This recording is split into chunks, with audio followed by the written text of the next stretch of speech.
You tune in, that means you're feeling the vibe. The bell rung, you already been subscribed.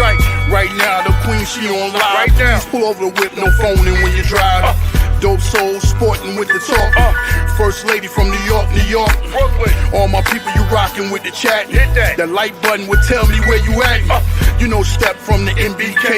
Born and raised up MBK. Hey, real lady, where she holding it down. No matter way how you feel, she gon' greet you with a smile. Sister, you one of a kind. Yes. Oh, sister, it's time you That's shine. Dope Soul. Where you at? Where you at? Dope Soul. Where you at? Where you at? Dope Soul. What? Dope Soul. What? Your soul. Where you at? Where you at?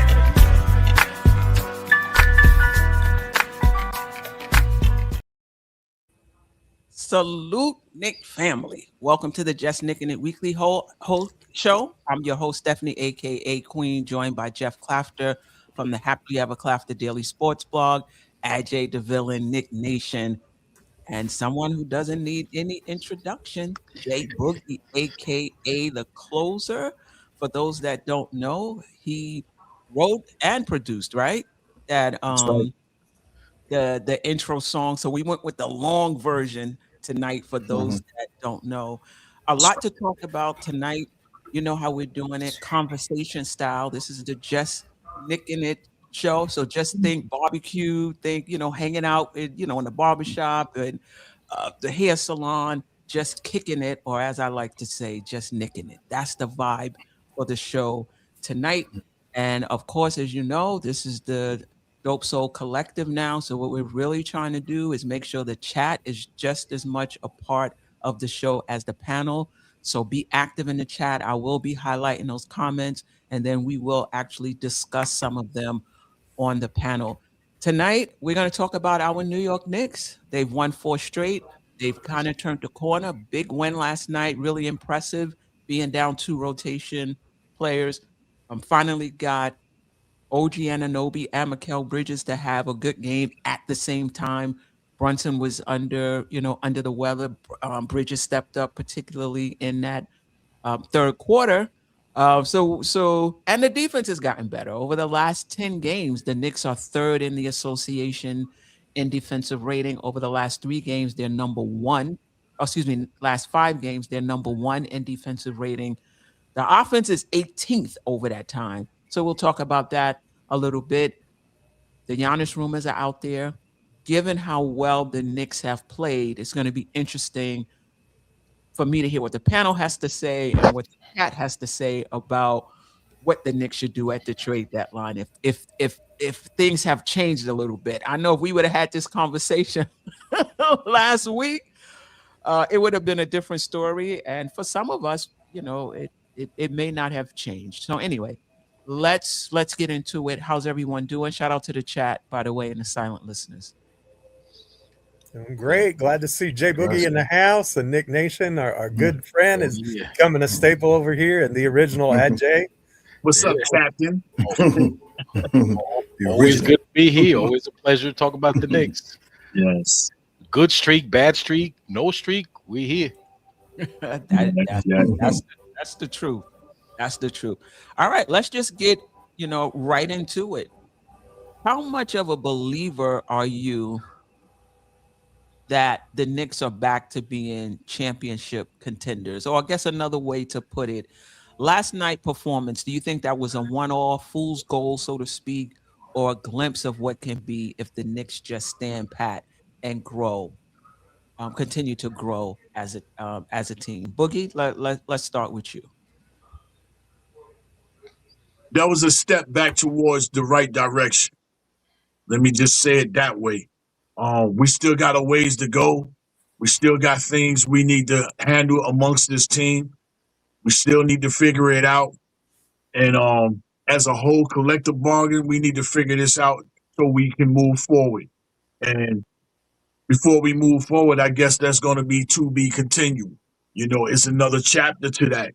But last night, what happened after coming off a back-to-back and have to go through baggage claims and with Cap feeling down, you know what I'm saying? And as Queen mentioned it in the beginning, the first time is in a long time since, the Wingstop came together and they played together and they rocked out, at the same time, that was really, really meant for us to see that happen, because we've been so spoiled of not seeing that in the wrong way of spoiledness. But to see them guys together, and playing like that and letting them know, what I'm saying? We've been listening. We hear the whispers. We're going to be out there tonight doing what we do. You know what I'm saying? So I was happy to see it turn around and go in that, phase, letting us know and reminding us what they were brought here to be. And you saw a big major glimpse of that last night, but we still got a long way to go. And before I pass the mic off, a shout out to the amazing chat, man. Happy New Year to those that's watching the show tonight. And make sure you please hit that like button, share, and move this channel along where it's supposed to be at, where the queen is supposed to be at. You know what I'm saying? But blessings to you all, and God blessing to anybody that's not here for the new year 2026. Just know we have you in memory and love. For sure, for sure.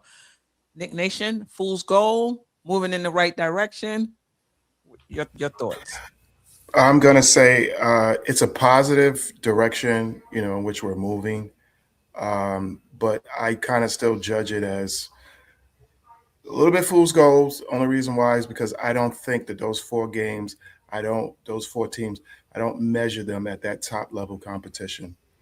I realize where Toronto was, but I don't see Toronto as serious contenders. So that's just my personal feeling. But so right now it's still a wait and see, prove it to me, kind of thing. And if you run off another 3, 4, then I say, yeah, you know what I mean? Like, hey, we've locked in, we're ready to go. And people are more now defining their roles and excelling at them, because it is one thing to define it and then it's one thing to excel at it. So this is where I'm hoping that direction and point that we're going. I'm hoping that meeting, they drew out a lot of lines and said, here, this is your lane, that's your lane, that's your lane. Drive hard, let's get it going. But you know what I mean? But it's like anything else. More wait and see. Yeah, so if I'm hearing you correctly, the Knicks seem to be turning the corner some, but the level of competition matters. So like in the overall scheme of things, yes, it might not have changed your position. Let me know if I'm putting words in your mouth in terms of what the Knicks might need. I'm still in doubt in that sense. That's where I'm at, but hey. Okay. All right, Ajay? Well, I agree with both Jay Boogie and Knick Nation, in a sense that we are, I mean we're in the right, we're headed in the right direction, right? And also, as Knick Nation said, the level of the competitors, the level of the opponents, the competition level of the last few games that we won, haven't been. In fact, he mentioned Toronto Raptors as they're not championship contenders. But they were probably the best team we played in the last 4 games, right? I mean, we spanked them. That's good. We had a good game, but are we contenders? I see us being contenders. It's not just a factor of how we play, but it's also a factor how the other teams play, right? When you watch other teams, I mean, there are teams who are way more coherent than our team. We probably just have as much talent, but the other teams play better collectively. You look at it, Detroit Pistons. I've been watching Detroit, even the Boston Celtics, who are missing. They're missing Jason Tatum, but they're playing really, really well. So it's also a factor of who you're going to be playing, right? I mean, the road it got tougher, not only because we've been playing bad, not counting the last 4 games, but also because other teams are getting it together as the season goes on. Other teams are playing better, and you're starting to see they're starting to separate themselves from the bunch, right? You're starting to see the teams that are like the creams it's starting to come to the top, And it's just going to be very tough. I don't see us being able to compete with those teams, with certain teams, especially in a 7-game series. Listen, anything can happen, but right now, I mean, there's a lot of talent on the Knicks. Don't get me wrong, but in terms of collectiveness, instead of the team, the cohesion, the chemistry, they have something that we don't. Okay, so it's gonna be tough for us. Do you see this as a player issue or just a chemistry issue? Well, it's one and the same, Queen. I mean, player issue, chemistry is like really based on the players. It's not a talent issue, if that's what you're asking. There is talent in that team, but I mean, chemistry is player really. The players, their play, their personalities, their interaction with each other. That's what creates the chemistry. So it is, both. Okay. All right. Geoff? Well, this Knick team kind of reminds me of the first time I ever drove my car in Hackensack, New Jersey. Cars are double parked all the way up and down the street, and every stop is a 4-way stop. And you get to it, and you just have to pull out and hope that that other person isn't coming from the opposite direction to sideswipe you. You just have to get out there and pray. And right now, I kind of feel like that's how the Knicks are. Like you're inching forward, and you're just hoping there's not a car that's coming down to crush in your door panel. And because the reason I say that is there's a fragility about this team, I think, in terms of mental toughness. And I think that's what I saw during the 2-9 stretch. We really looked like we didn't have the mental fortitude that we have even displayed in seasons past. And I think that those mental lapses even carry over into games. I mean, you look at the close of the Philly game. I mean, we did everything in our power to give that game away. Glad we came out with a win. You look at the Sacramento game. We had 20,000 turnovers, and we kept that game it was a tie game going into the fourth quarter, and they were without 2 of their best players. And so, and in the Toronto game, we were down 11. And then all of a sudden we figured out, hey, if we go to the basket, this team can't stop us. And then everything just kind of fell into place and clicked, and we rolled from there. And when this team is boulder on the top of the hill, once they get a push and they start going downhill, they're really, really difficult to stop. But for some reason, they just like to stay perched up on the hill and never get rolling. They don't do the things that maximize themselves very often. But to their credit, in the second half of that Raptors game, they really moved the ball well. They punished the Raptors defense no matter what they tried to do. And I think if you want to be encouraged, because I feel like I've been a little bit negative on the Knicks, I think what you can be encouraged about is the defense is improving, right? And that's been the big concern. I mean, we spent a month and a half as the worst defensive team in basketball, and now we're starting to see more effort on that end of the floor, and not just more effort, but results on that end of the floor. And a lot of that comes with a tightened up rotation and getting some of the non-defenders out of the lineup and playing less of Towns and Brunson together, which I'm not sure if all of those things are ideal, but they're working, at least in the short term. So from that perspective, I think that we need a shakeup or an upgrade of some sort, in my opinion, if we want to contend for a title. I don't think we're championship contenders as is right now, and that was not my opinion when the year started. I thought we definitely were. So a lot to follow up on what on what you got. I should have been writing it down. I'll start with let me piggyback off of what Ajay had to say and ask the panel. Talent issue, chemistry issue, a little bit of both. Boogie? Talent is not an issue. Queen, I want to correct. I didn't say talent. Was it? You asked me between player and chemistry. Because I made it clear talent was not an issue, but I said player and chemistry are one and the same, I think.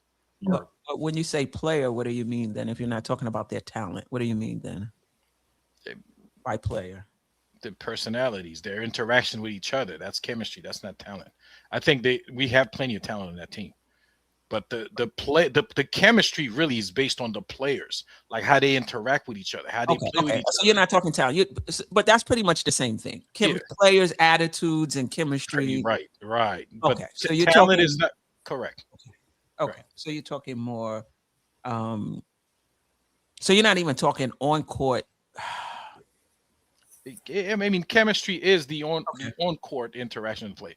I don't think talent is an issue on this team at all. Okay. All right. I mean, you can have chemistry that's not gelling because of the player's talent, so not meshing. And then you can have chemistry issues because of attitudes. So I guess that's what I'm hearing you saying. It's more about attitudes not meshing. Right. Okay. Personalities not meshing. Okay. All righty. Okay. All right. Good enough. So then I don't really need to ask that question unless somebody wants to say something about chemistry and talent overall. Okay. All right, cool. I want to get back to, we were talking about the defense is better. We're ranked 18th in offense though. Do you think this is the defense getting better at the expense of the offense because we have to play more defensive-minded lineups, and that may not always be optimized for offense? Or do you think it's just a matter of time before the offense comes along or gets back to what it was? Boogie? I believe, as far as the defense, I believe they finally realized that we can score with the best of them, and we can outscore some of the people that can't score with us. But we're allowing other people to stay within the game of us because of our defense, and our defense is very underrated. And coming into the season, because them guys have not been playing to their capabilities. It looks good at times, but solidly, we've been, it's solidly, we haven't been there for the whole season as far as playing defense. Now, we have gotten better. That's because, because a lot of rumors and stuff, people trying to step their game up or whatever it is they want to do on the defensive end, but honestly, the defense been really like not what it's supposed to be throughout the whole entire season, especially as far as the OG at times and Bridges at times, guys not being in the right spots, not rotations, guys not being talkative on the court, being aware of what's going on, being lackadaisical, the small things, not being able to get back and stuff like that, just being very irresponsible on the defensive end. So, it's getting better, but it's going to take a whole lot more than what we've been doing. You're going to have to be able to get major stops, in the playoffs. You're going to have to be able to go on major defensive stop runs. Offense, we don't have a problem with that. We can score. We can put up anywhere from 110 to 140 on any given night. We can just click like that. But if the defense don't click like that, we're going to always keep people in the games that don't belong in the game. We're going to help their offense with our defense. So, are you sold on the defense we've been playing? A top 5, top 3 defense over the last 10 games, number 1 over the past 5 games. Are you sold on that, or do you feel like it's more about the competition not being so great? I'm not all the way sold on it. It's to be continued. But I think they're out of desperation right now. People playing out of desperation on all phases of the game right now, trying to figure this out with all these, rumors and stuff going on. and guys just trying to make sure they doing their part and their part on the court that they haven't been fulfilling, and defense is one of them. And you're gonna have to play defense with Brown out there. He wants defense now. Okay. All right. Geoff? I think it's a combination of things. I think the defense is better because of the lineups in a lot of ways. And I think Mitchell Robinson has rounded into form and given us a rim protector, an elite rim protector again for like the first time in all season, in my opinion, in the last couple of games. His rebounding has been elite, especially on the offensive end all season long. But I haven't really seen the same level of domination and devastation that we've witnessed against Philly and against Sacramento the second time. He was really super impactful on that end of the floor. I think having Shamet and Deuce back. I mean, Deuce didn't play last night, so that didn't help us for that game per se. But having those two guys back in the regular rotation with plenty of minutes is certainly helping our point of attack. I thought last night, it's kind of funny when your offense is going like it was for Wingstop last night, the defense seems to pick up a tick as well.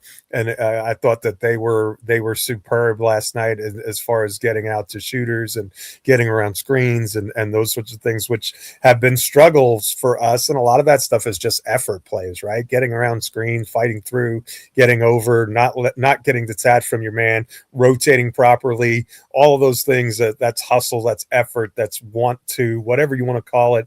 And blame it on the having a game every other day for 90 days straight or whatever you want to, or injuries. You can make whatever excuse you want, but the Knicks were simply flat out not doing that in the 11-game stretch where we were getting beat up, and we're starting to fix some of those things now.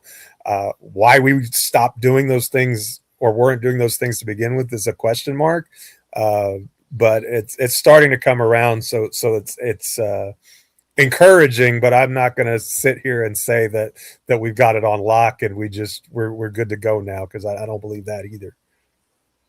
Knick Nation, just what you've seen defensively, and are you okay if it means that our offense suffers a little bit because of some of the lineups we have to play? It's good that you said that, because that's definitely the direction I'm going in. I think in the beginning it was an install as far as offense. It definitely was also new defense. But I think a lot of the players automatically emphasize more of their energy on offense and the rotation and the movement of it. But it seems that perhaps Brown or whoever is on the staff has gotten through to them that we need to hang our hat on defense. And hopefully moving forward that they understand that point of an assignment, because it didn't seem like, it seemed like, hey, between all the beginning games, we were just trying to run out there, and more emphasis was on jacking up threes, where we were shooting 40 or 50 of them a game, regardless if we were shooting 20-something% or whatever, you know what I mean? It wasn't a great formula. So, and then you had a continuity issue because you got players that kept getting in and out and hurt. So I think right now we're just rounding more into form, the language, the having the respect to tell your players and call out on defense. I think that we're getting better at that point. And I think the language and us understanding more so where we need to be at. And I think, like I say, last night, whoever hit Mikal with the truth serum, we all appreciate it, because it looked like he was talking a little too much. And some of the things he said, I don't think I've ever heard Mikal come out forward like that and say those things. Which I was get to him in the next segment. Okay. Yeah, I was definitely grateful for that. But it just seems like, hey, now that the continuity is a bit better and, certain players are in these lead roles and gaining more strength and gaining more confidence in that system, I think we're better, because it seems, watching the games, you can see these guys closer proximity, because I've always discussed about that, the proximity. And quite a few games back where you would see these guys, they're, you're 4 or 5 feet away from from NBA player, that's just clear open. That's clear open skies for them. And it seemed like in these last quite a bit 7-8 games that people are closer and closer, and crowding space, and trying their best to sometimes cut some of these guys off. And Mike Brown has also implemented on certain players, certain what's names, where you will see him double a guy just to get the ball out of his hand. Changing a few different looks, switching players, giving them different looks, just as we did to Embiid, because we sent quite a few people at him, and it seemed to work out in the second half to wear him down. So I think they're both the coaches are getting better with their personnel, and the personnel is getting more comfortable of understanding what the coaches want. Yeah, right now, overall, the Knicks are third in offensive rating and 14th in defensive rating. I like that the Knicks are defense has gotten better over the last 10 games. But I just don't think a 18th ranked offense is going to be good enough. So if even with a third ranked defense, let's just say what they've been over the last 10 games, let's just say that's who they are over the rest of the season. I just don't think that's going to be good enough. You got to be able to score the ball. And I'm just hoping that that's just, different lineups. Players have been in and out. Brunson wasn't himself, last night. It's going to take some time for the offense now with these new defensive-minded lineups. It's going to take a while for that offense to keep, to get better. It may not ever be what it was in the beginning of the season, right? I'm hoping that's the case. I really want to see the defense get better. And if the offense has to drop off, it drops off a little bit, but not to 18. Because I think when you get into the playoffs, we've seen it a few years ago when we had the 5th ranked defense and we just could not generate, we couldn't generate offense. So let's see where it goes, as time goes on. Let's see how it goes. Ajay, any concern about the Knicks 18th ranked offense over the past 10 games, or do you feel like that's a good formula as long as the defense is better?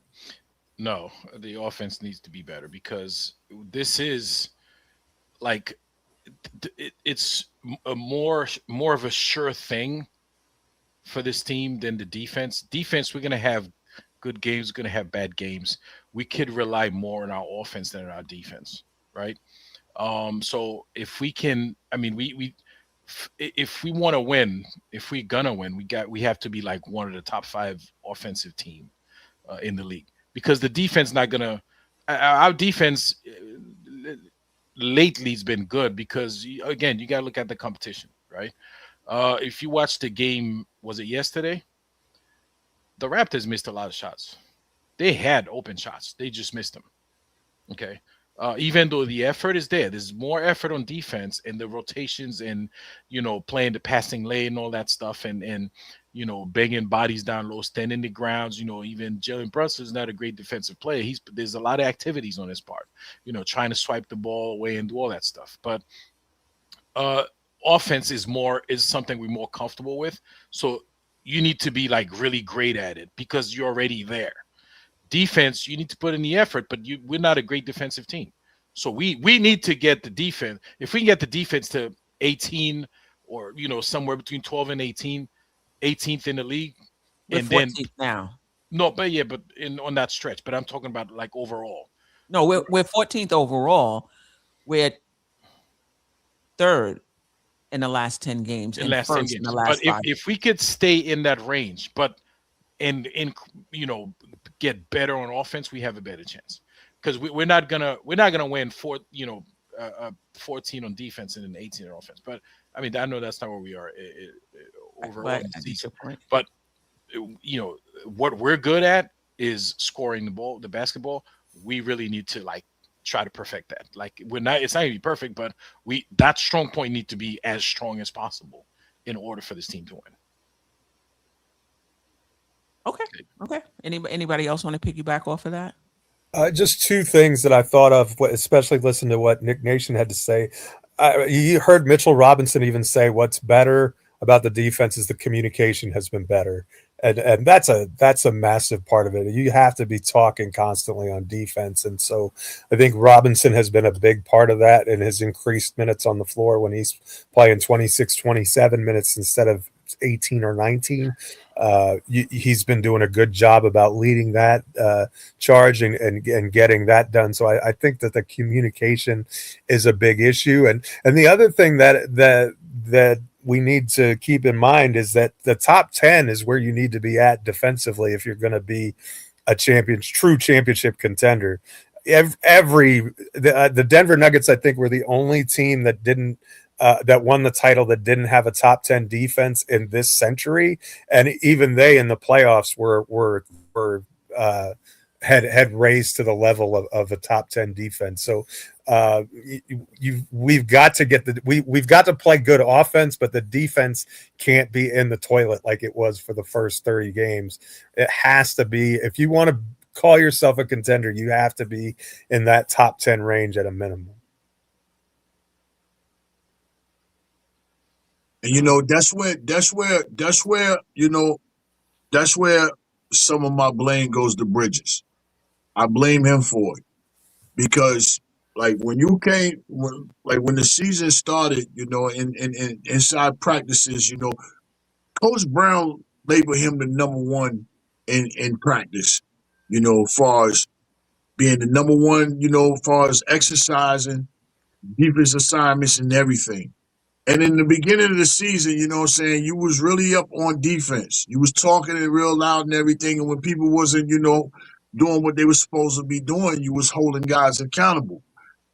Just like at the time when he did OG. He held them accountable and he let them know about it. And the great thing about it, is when he spoke upon to him, OG was professional with understanding. He didn't, he didn't get out of character with it. And you thought right then and there the team was growing because they could talk about certain things on man time. But then after that, it just went out the door.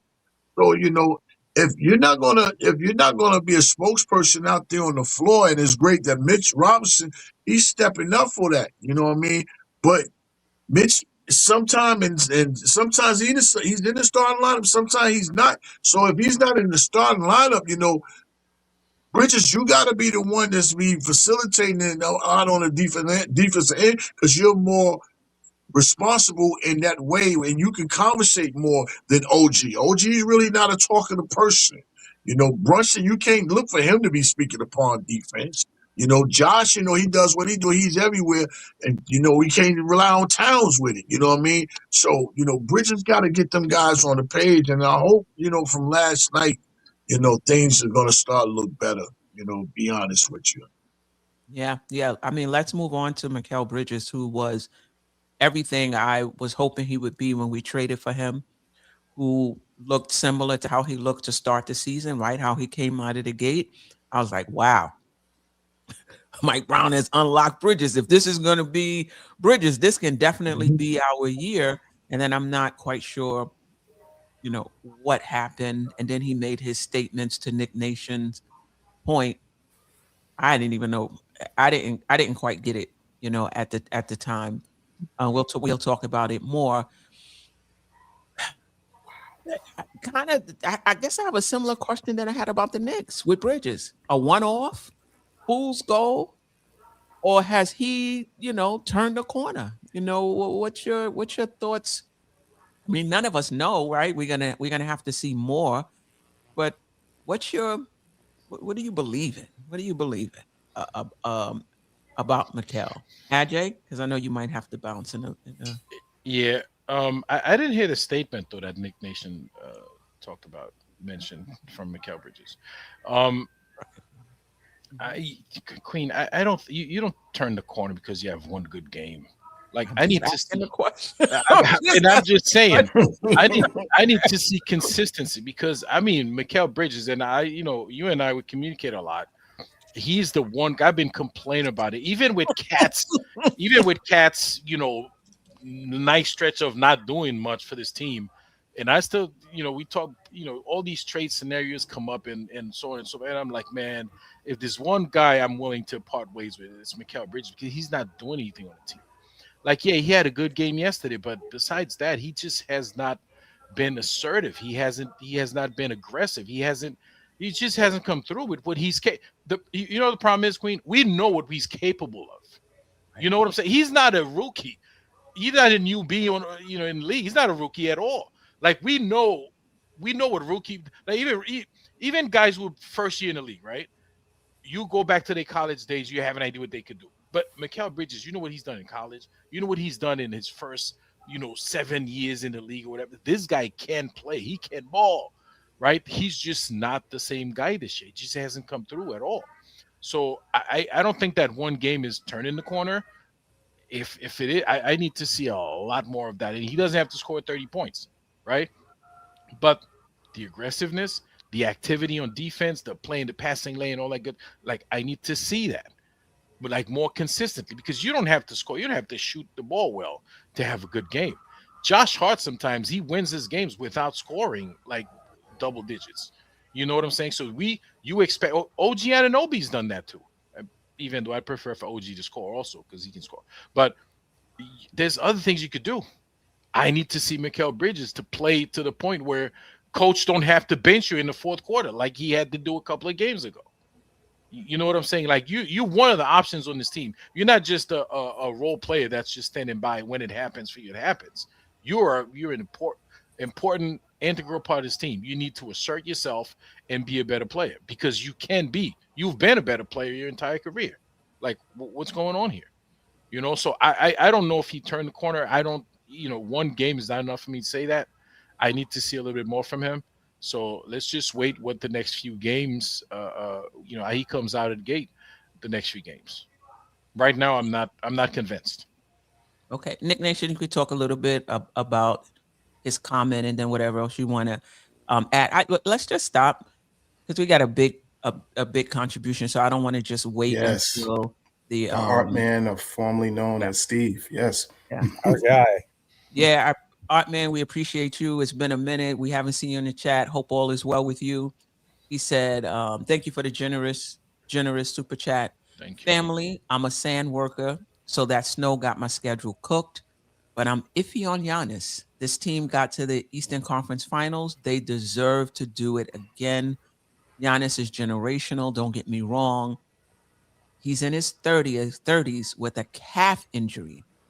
That injury's cousin is torn Achilles. David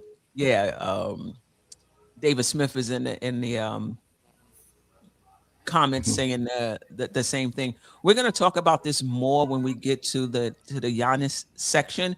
But any brief comments on just about Giannis and his age and injury history, and whether or not you feel it's a risk worth taking? Let's just keep it right there, and we'll talk about it more broadly when we get to that section. Boogie, any concerns about the injury history and his age?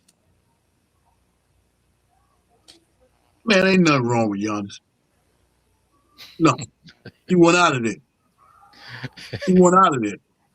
And he's just using whatever way he can to force them people to get up out of here without him asking them, to trade me. You got to be a man sometimes. But the injury, it gets concerned because what he's saying, the calf. We witnessed KD with that, the calf, and it went down to the kidney. So, what I'm saying, we aware of what it could be, but I believe Giannis just needs some time off, some healing, and a new situation. And I'm one of the ones, I'm not going to hold up the space on Giannis, but I'm one of the ones like, go get him. Okay, we're going to talk more about that. Okay. Mm-hmm. Jack, concerns about the injury and age? I'm concerned for sure. I think that's the only concern I really have, even more so than fit or anything else, is that, you don't want to spend the assets, and then have a guy, who's out. And it's not just Kevin Durant that we saw with this, that we saw his teammate Damian Lillard go through the same thing. We saw Klay Thompson the same thing. So I appreciate Jay Boogie's take that maybe it's just a ploy, but at the same time, if it's not, that's got to be really concerning. And you've got to, you got to have faith that we have a good medical staff. But if you push the envelope with this guy and he tears an ACL, that really closes your window, because we can't, if you make those moves, you're not going to be able to win without him. So, that is a definite concern of mine, and I think it's a real one. And maybe that's just my PTSD screaming in my ear, but I am concerned about it.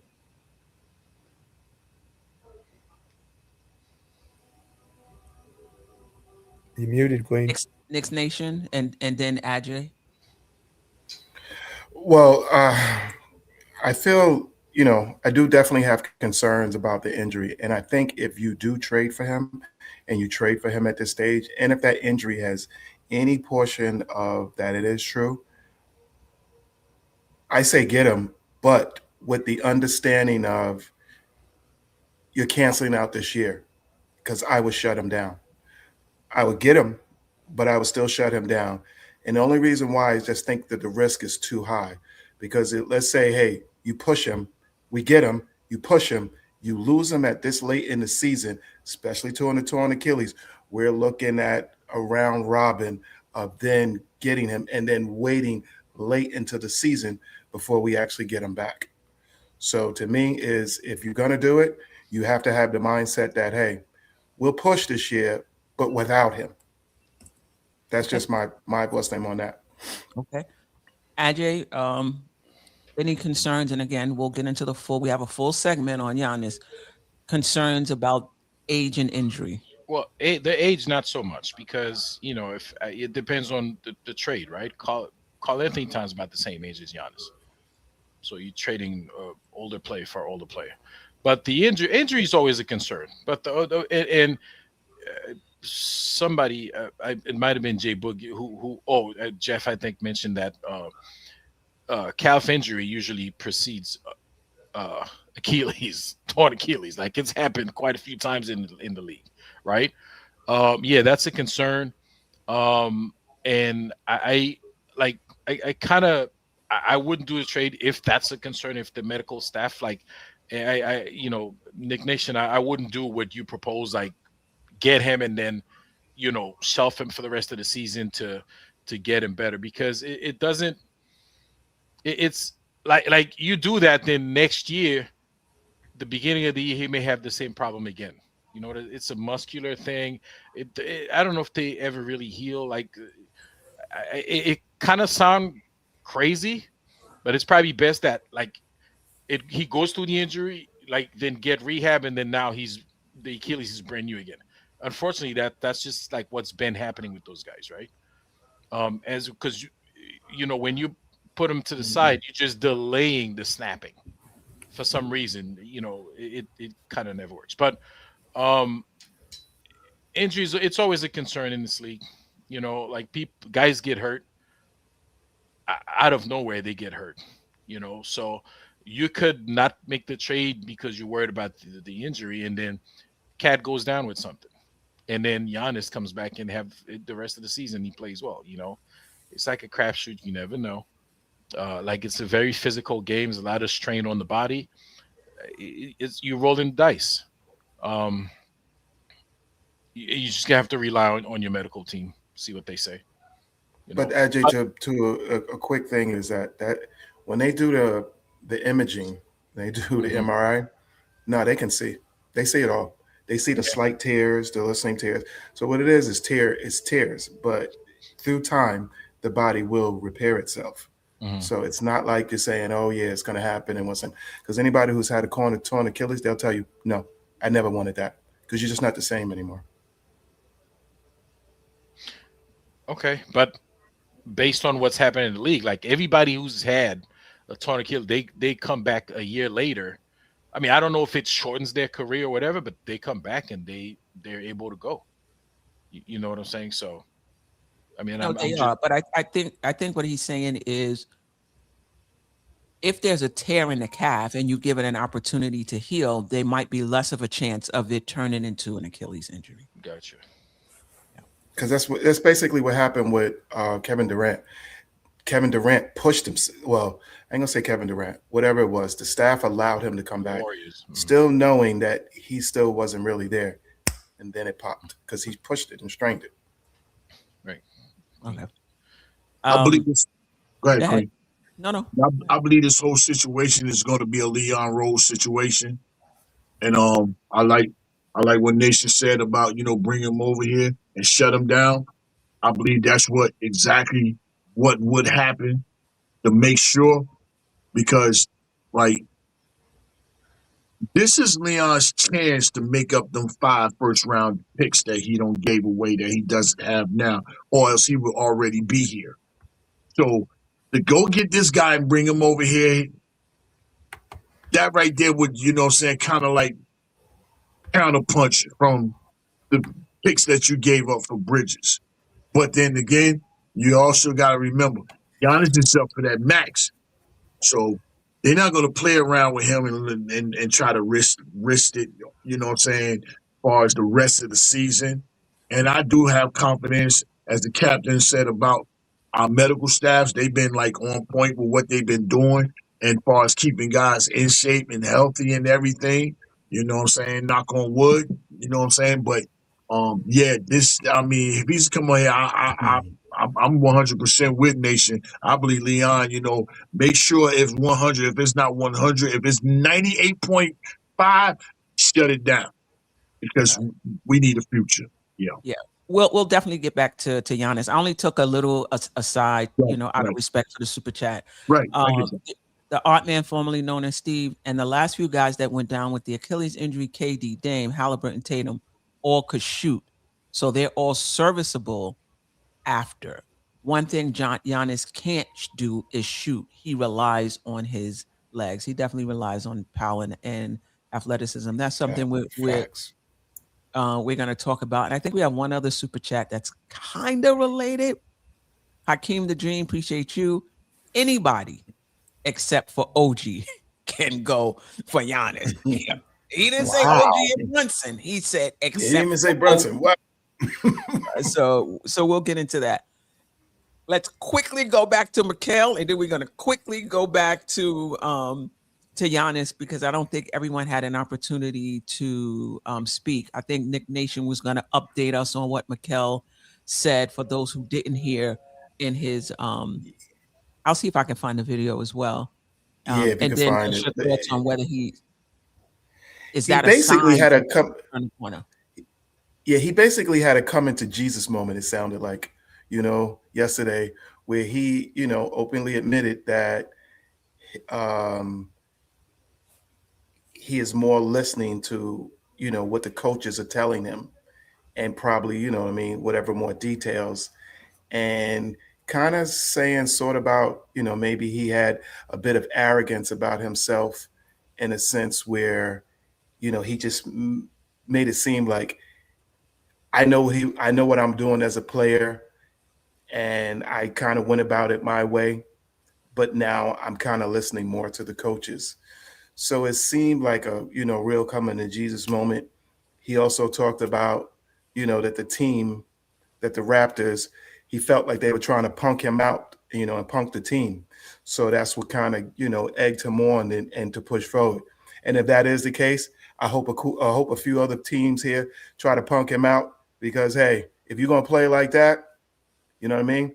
You could pay me. I'll come to every game and I'll slap you right before right before you're about to walk out. So, but whatever we got to do to incentivize him to play like that again, to have that drive, I'm all for it.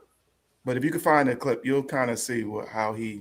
I heard it. I heard it. I didn't know what the hell he was talking about, because I'm like, I was like, so you need to be more coachable. You're not doing what the coach. So all of this laying down, like what? Like I didn't quite get what he was talking about. Yeah. And to your point, if you need to be incentivized and you need to be punked and you need all of this before you can play up to your potential, that's not really the mindset that I think we need for somebody who's going to be a critical part of a championship team if he's, if he's still here. Thank you. I think Man Cave sent it to me.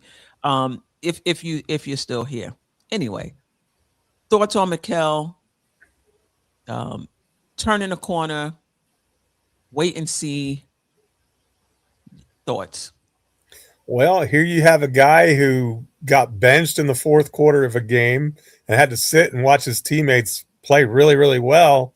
And maybe that's the come to Jesus moment, right? Oh. And then you hear rumors of, Portland's interested in me. Do I really want to go to the Pacific Northwest and away from my buddies and all of this? And all of a sudden you have back-to-back games where he's shooting lights out and he's he's starting to live up to his potential, and so is this one of the things that once the trade deadline passes and the threat is over, he goes back to being comfortable? Or is that like, the light switch is turned on and we can leave it on and he's ready to go the rest of the way? We don't know the answer to that, but I think that it's when these guys know the rumors every bit as much as we do. They have Twitter, they have X and the Gram and whatever other social media you want to talk about. They have it all, and I guarantee you they're not. They're checking it. They're seeing what people say. And they're involved in it. It's not like when Clyde was there where you could just not read the newspaper, you know what I mean? And you didn't have to worry about it because you wouldn't see anything else. But, these guys are inundated with it. And here it is, it's come February 1st, his de facto no trade clause is gone, right? The Knicks are free to move him with the contract extension, and he did get paid, but New York is not tied to him at that point anymore. And so, I'm curious if a big move isn't made between now and February 6th, what the team looks like when they know, okay, we're here from now to for the rest of the season at a minimum. How do they respond, or are they too broken at that point to move forward? Yeah, let me just read it. Shout out to Man Cave for sending the MME the article. So I'm pretty sure it was quoted in many places. This one is for the Daily Knicks fan side. Shout out to them. Frazier asked him about his 3 for 16 field goal dud in his hometown of Philadelphia and the extent to which it impacted his performance last night. And he said, "Not just shooting the ball. I think I just wasn't playing how I was supposed to be playing. I think I wasn't coachable enough. I don't know what it was. Maybe I felt too much entitlement, but just had to kind of talk to myself a little bit about it and just be coachable. Be the best teammate I can be, and then let the basketball speak for itself." It's just surprising to me that he wouldn't be coachable, because I just feel like Mike Brown has basically put the ball in his hand, and I thought it sounded like he had a lot of issues with Thibodeau, and then I thought the way he came out and played in the beginning of the season, that Mike Brown was his guy, and that they were. And every time he had an opportunity to talk about Mike Brown, he would say favorable things. So it's kind of surprising that he's saying that he was uncoachable. Yeah. Any thoughts on that? Any other thoughts on it? I'm sick of the diva talks with these guys. Just being honest. All of them got personal family, personal issues going on with themselves. And I couldn't be the coach of the New York Knicks. Not this team. No. Yeah. This team, yeah. Because we'd have been doing. Yeah. I'd have been laying the law. Yeah. The first thing I would have done with this guy Bridges, because see, the way I look at, when you're not playing good and you get subbed out the game, and guys come in the game and they're playing better than you, and they keeping you on the bench because this guy's performing better than you, then I snatch that daggone what's the name from you, that record from you. I snatch that from you. Because if somebody's playing better than you and you can't go back in the game, that same guy can get your starting spot. and maybe that'll get you in gear. You know, I did. That's part of his defense. He's lackadaisical on defense because he's trying to keep that streak going on. You want to go into the Hall of Fame as known as a ball player that played all 82 games and played all a whole season with 3 different teams. That's all you want to be remembered by. You played the whole season in Phoenix. You played the whole season in Brooklyn. You played the whole season with us. That's all you want to go to the Hall of Fame for? Snatch that from you. Coach Ron DeClario, that's what he would have done. This guy's playing better than you. I mean, he's getting ready to get your starting spot till you figure it out. You know, we need some tough love on this team. We don't have no tough love going on. And these guys, they're showing a whole lot of they diva lives going on instead of playing ball. Dude, you're making millions and millions and millions of dollars to go out there to perform, to play basketball. You know, what about all the millions and millions of dollars that we done lost, you know, hoping and praying for a good roster that can go to the championship or something, you know? But dude, when you talk to me. I'm looking at this guy. He's in the camera. He's not even looking at the camera when he's talking. He's like he can't even face what he's saying.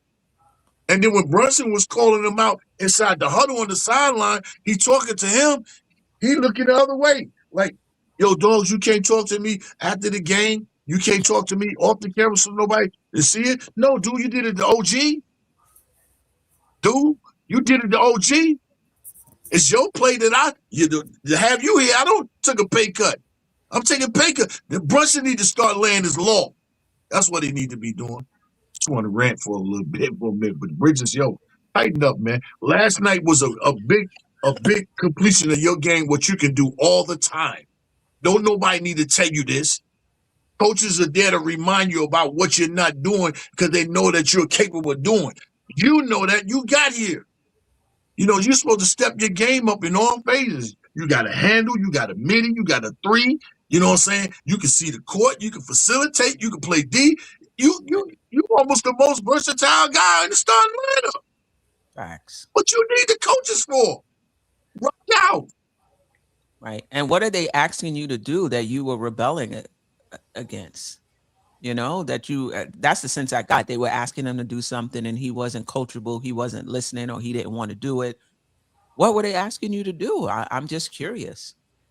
Well, if you want to know the difference between the last 2 games and what before, I think what we've seen is better cuts and more cuts and being more aggressive to the basket. I mean, when you saw the end of the third quarter last night's game, he scored 5 trips in a row to close the quarter and took a game that was pretty much tied and gave us a 12-point lead. And almost all of that was created off of him making good cuts to the basket. And so, you know, that's something that I haven't really seen him do much lately. So if you want to know what he hasn't been doing, that would be the first thing that I would identify. And the other thing would be fighting over the screens and picks and making sure that he's in proper defensive position. And I think that's what he meant by entitled, that, you know, this is my spot. I've got my spot. I don't have to worry. I don't have to work as hard. I don't have to do this.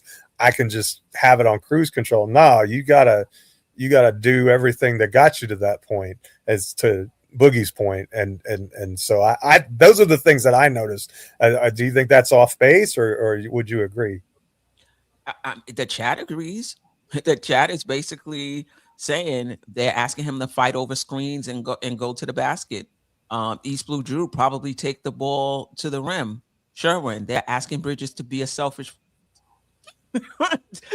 Sherwin always got to be over the top. They asking him to be a selfish player. They probably asked him to attack the basket. Yes. JJ, and trying to get him to go to the rim more. That's a good point. Thank you, chat, for that, because I couldn't think of what could they possibly be asking him to do. And maybe for him, he likes to play within the flow of the game, move the ball.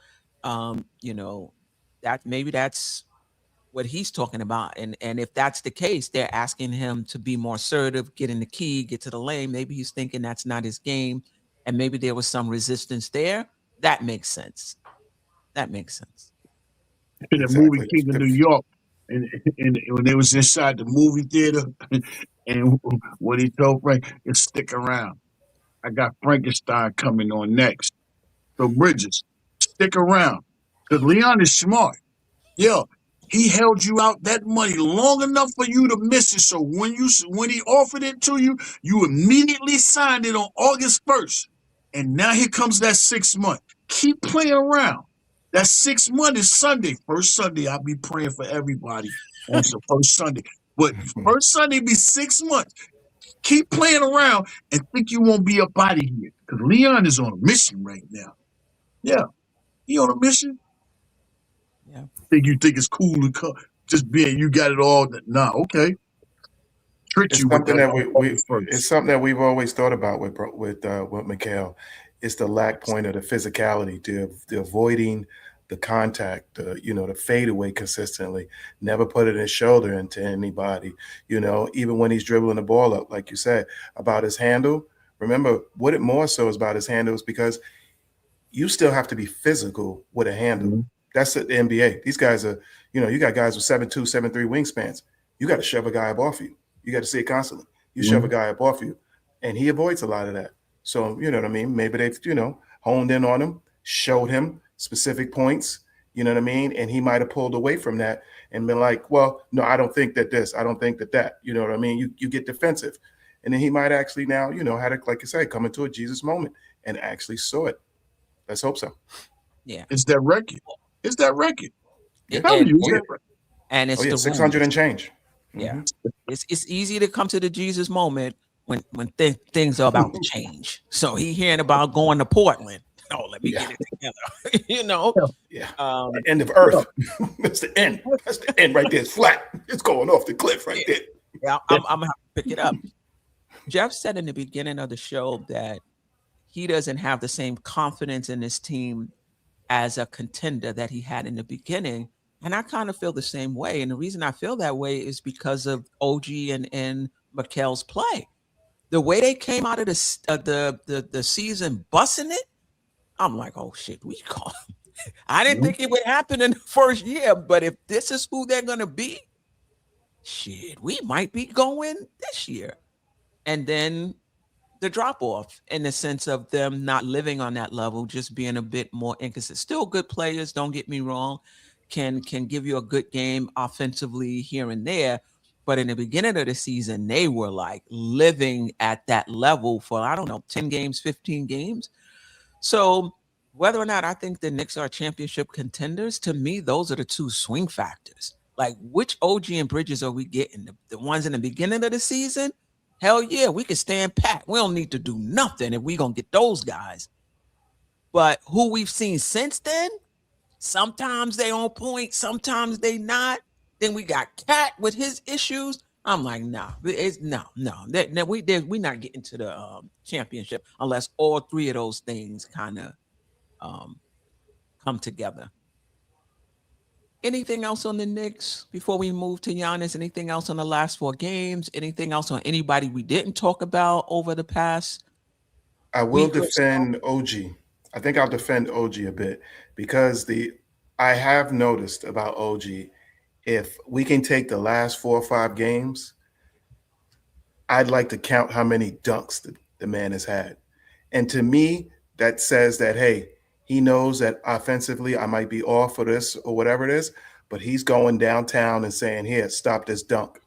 And I appreciate that, especially when you're shooting this off and you come in and you can muster up that energy and bang in there and get that dunk, because he's either getting the dunk or a lot of times, sometimes, guys going to block your shot cleanly. But other times, the way that the officiating is, you know what I mean, it's geared to the game. Go for the dunk and hope for the foul. So I appreciate that. The last 5 games, Nick. No doubt. Like, I mean, over the course of the season, I don't think that's but that's a path. But it's a path of correction to say that he knows it and he's correcting his path. So that I appreciate. Let's see. He has, Bridges has 1 game under his belt for us to kind of keep an eye on and see if that's what he's going to continue to do. OG may have 3 or 4 games under his belt. Let's see if that's who he's going to continue to be. All right, I'm gonna get to the chat briefly, and then we're gonna switch into we'll switch into the Giannis talk. Anna Grill. So, do you break up a team rounding into form? That's a great point. We'll talk Are about we that. rounding into form? I think that's an equally valid question. Like, because I would answer if we're truly rounding into form, my answer would be probably no. But I don't know that we're, I don't know what we're rounding into right now. So you're just saying this is just a nice little streak with a good win. It's too early to say we're rounding into form. Okay, that's fair. That's fair. Hakeem the Dream, Giannis with OG is already a championship caliber team. I would include Brunson in the trade. Wow. Okay. All right. Latoria B, we don't need to rebuild again. This team is good enough to win. The cup run wasn't a fluke. I hope they don't destroy the team.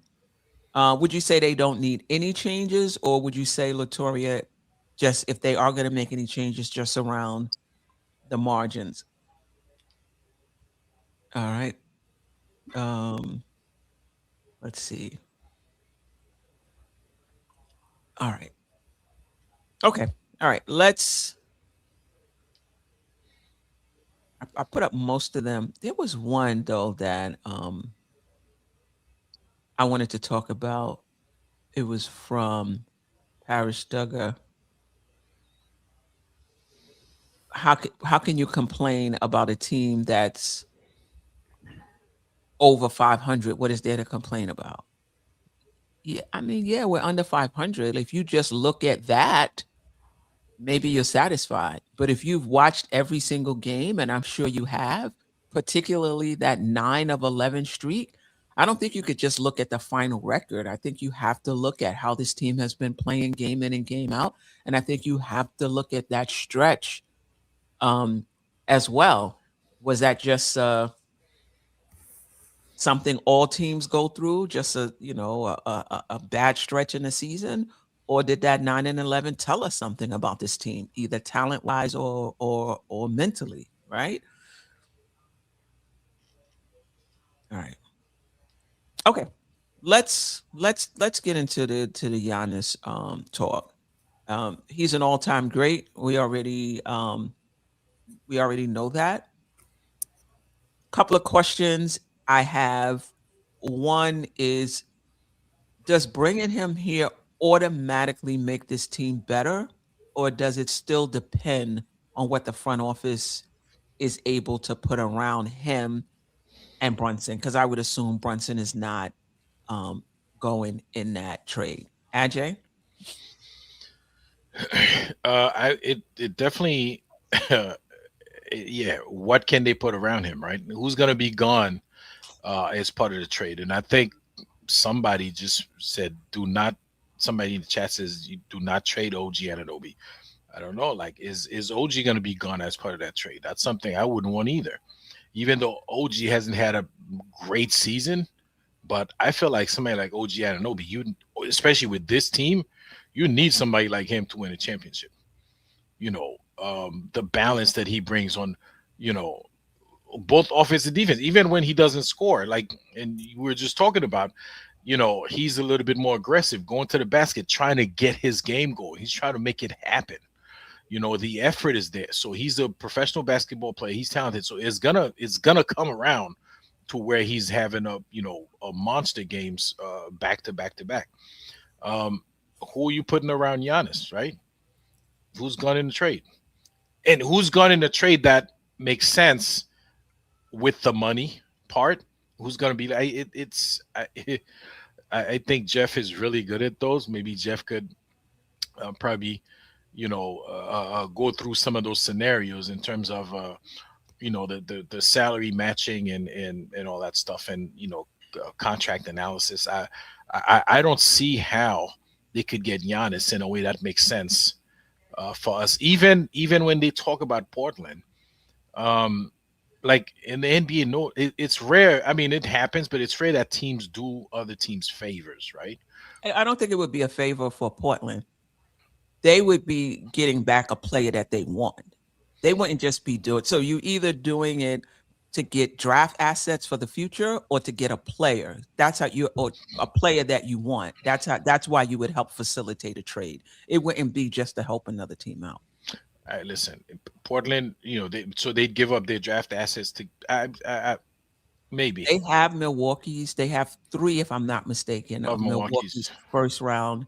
Is it draft 3 in a pick. swap, 3 in a pick swap, or 2 I in a think pick it might swap? be 1 and 2 pick swaps if I'm not mistaken. But let's just say Portland wants Bridges. They might be willing to give up, 1 or 2 of those picks back to Milwaukee. And probably some of their own also, I guess. They might be willing. Listen, But I guess the main point is, do you think Brunson coming here automatically makes the team better, or that they still going to have to do a bit more Giannis, you mean? work? Giannis, I mean. Yeah. Of course he does, man. Come on, this guy. He's one of the best players the league's ever seen. Yes, even at his age, he's still producing at a high level. So yeah, of course, him coming here would make the team better. Absolutely. But You think they would give? Okay. go ahead. I was gonna say, in order to win a championship, you can't just bring him here and then have nothing else around him. Case in point, in Milwaukee, it's just him. He actually had okay players around him, and they're just like in free fall right now. Did they? I think they were losing tonight. I don't know if they lost to the Wizards, but when we started the show, they were down by like 14 points in the third quarter. Let me ask the question a different, because you bring up a good point. It's hard to answer these questions without knowing who's going out, who's going in. Geoff brought this up earlier on the show. If you guys don't know, Geoff and I do a lunchtime live recap show the day after the Knicks play, and sometimes it's Knick Nation, particularly if it's on a Sunday.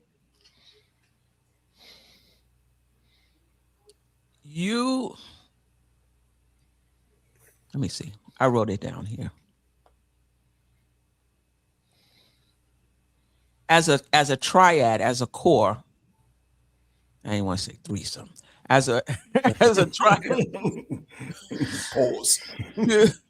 Right. Triumvirate. Of Cat, Giannis, and Brunson.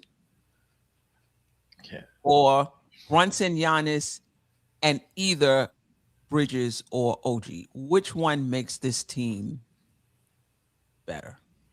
Cat, Giannis, and Brunson. That's your choice. Okay. Knick Nation. Whew. Or Giannis, Brunson in one of the wing stops. I'm gonna say I'm going with I'll say OG. I'd rather have Giannis, Brunson, OG. If you'd like me to elaborate on, I damn sure can elaborate on that. And the reasoning why is, well, basically is this. We have 1.5 downhill attacking, and I'm giving the 0.5 to on a given night of who might help him out. Sometime it's OG. Sometime it might be Mikal. Cat gives a try for it. But in order to win, I believe, a championship and consistently, you need at least two full attacking style players. We do not have that. We have, I'll even say Hart, but Hart, there's times too where Hart will be a 0.5, because there's certain times where nights where he may not say, hey, I'm not here with my offensive game. OG game could just be off. He doesn't have that great handle like that. As we know, Mikal's handle's a little bit weak like that. But if you got Brunson and you got Giannis, just think about the attack wall, because everybody plays Giannis pretty much that same way. You got to take at least 2 to 3 players almost at any given time when that guy's driving the ball, and everybody sets up on that baseline point at the top of point at the key, and they formulate that wall. Imagine us having that with Brunson off to the side, or even any other players, even with OG. What he does as far as consuming how many players on your defense. That to me is more interesting. And I would love to just see that with a guy like Brunson, at his wing at times, or, vice versa. That to me is more intriguing than anything. And if we can get that, I say go get it. Okay, Jeff. In a vacuum, I think that the Towns pairing comes is better, and I like the Towns Giannis Brunson pairing because they're both elite 3-point shooters, Brunson and Towns, and that's the best surroundings for Giannis is to have guys who you can kick the ball out to and shoot. He's excellent at doing that. That's one of the strengths of his game is the drive and kick, and Towns is comfortable about catching the ball at the top of the key and making above the break 3-pointers, and so I think it would play into his game a lot. We're always looking for the opportunity to play Brunson off the ball. Oh, now we can play Brunson off the ball, and he's put him in places where he can get wide open 3-pointers, and so the meta with Giannis is to surround him with 3-point shooters, right? And so I think that Towns and OG's not bad, but I just think that Towns and Brunson is a lot more versatile, and Giannis can then switch between the 4 and the 5 defensively a lot better. I don't think you're going to want to see OG guarding 5s a good percentage of the time. And so I think it also affords you more defensive flexibility. So from that aspect, I think I would prefer to see Towns alongside that and kind of have our own big 3. But again, those trades are a lot more difficult to manufacture just because to answer Ajay's question a little bit, Tyler Kolek and Karl Anthony Towns salaries together is enough to get a Giannis trade accomplished. As far just salaries is all I'm talking here, whether that's what the teams want and so forth. If you need to bring in a third team, all of those things are separate conversations that we certainly can have, and there are probably a lot smarter people about it than I am to fill in those gaps. But so even if you're talking about a 3-team trade, it's a lot easier to accomplish a Giannis trade if you're moving Towns because their salaries are like $2 million difference apart. Whereas if you're talking about moving OG and Bridges, it gets a little bit more complicated. You've got to stack more contracts, and if you're stacking contracts, you have to worry about having the minimum 14 players because you can't go into the playoffs with just 11 guys, and so you got to have a team. It is possible, though.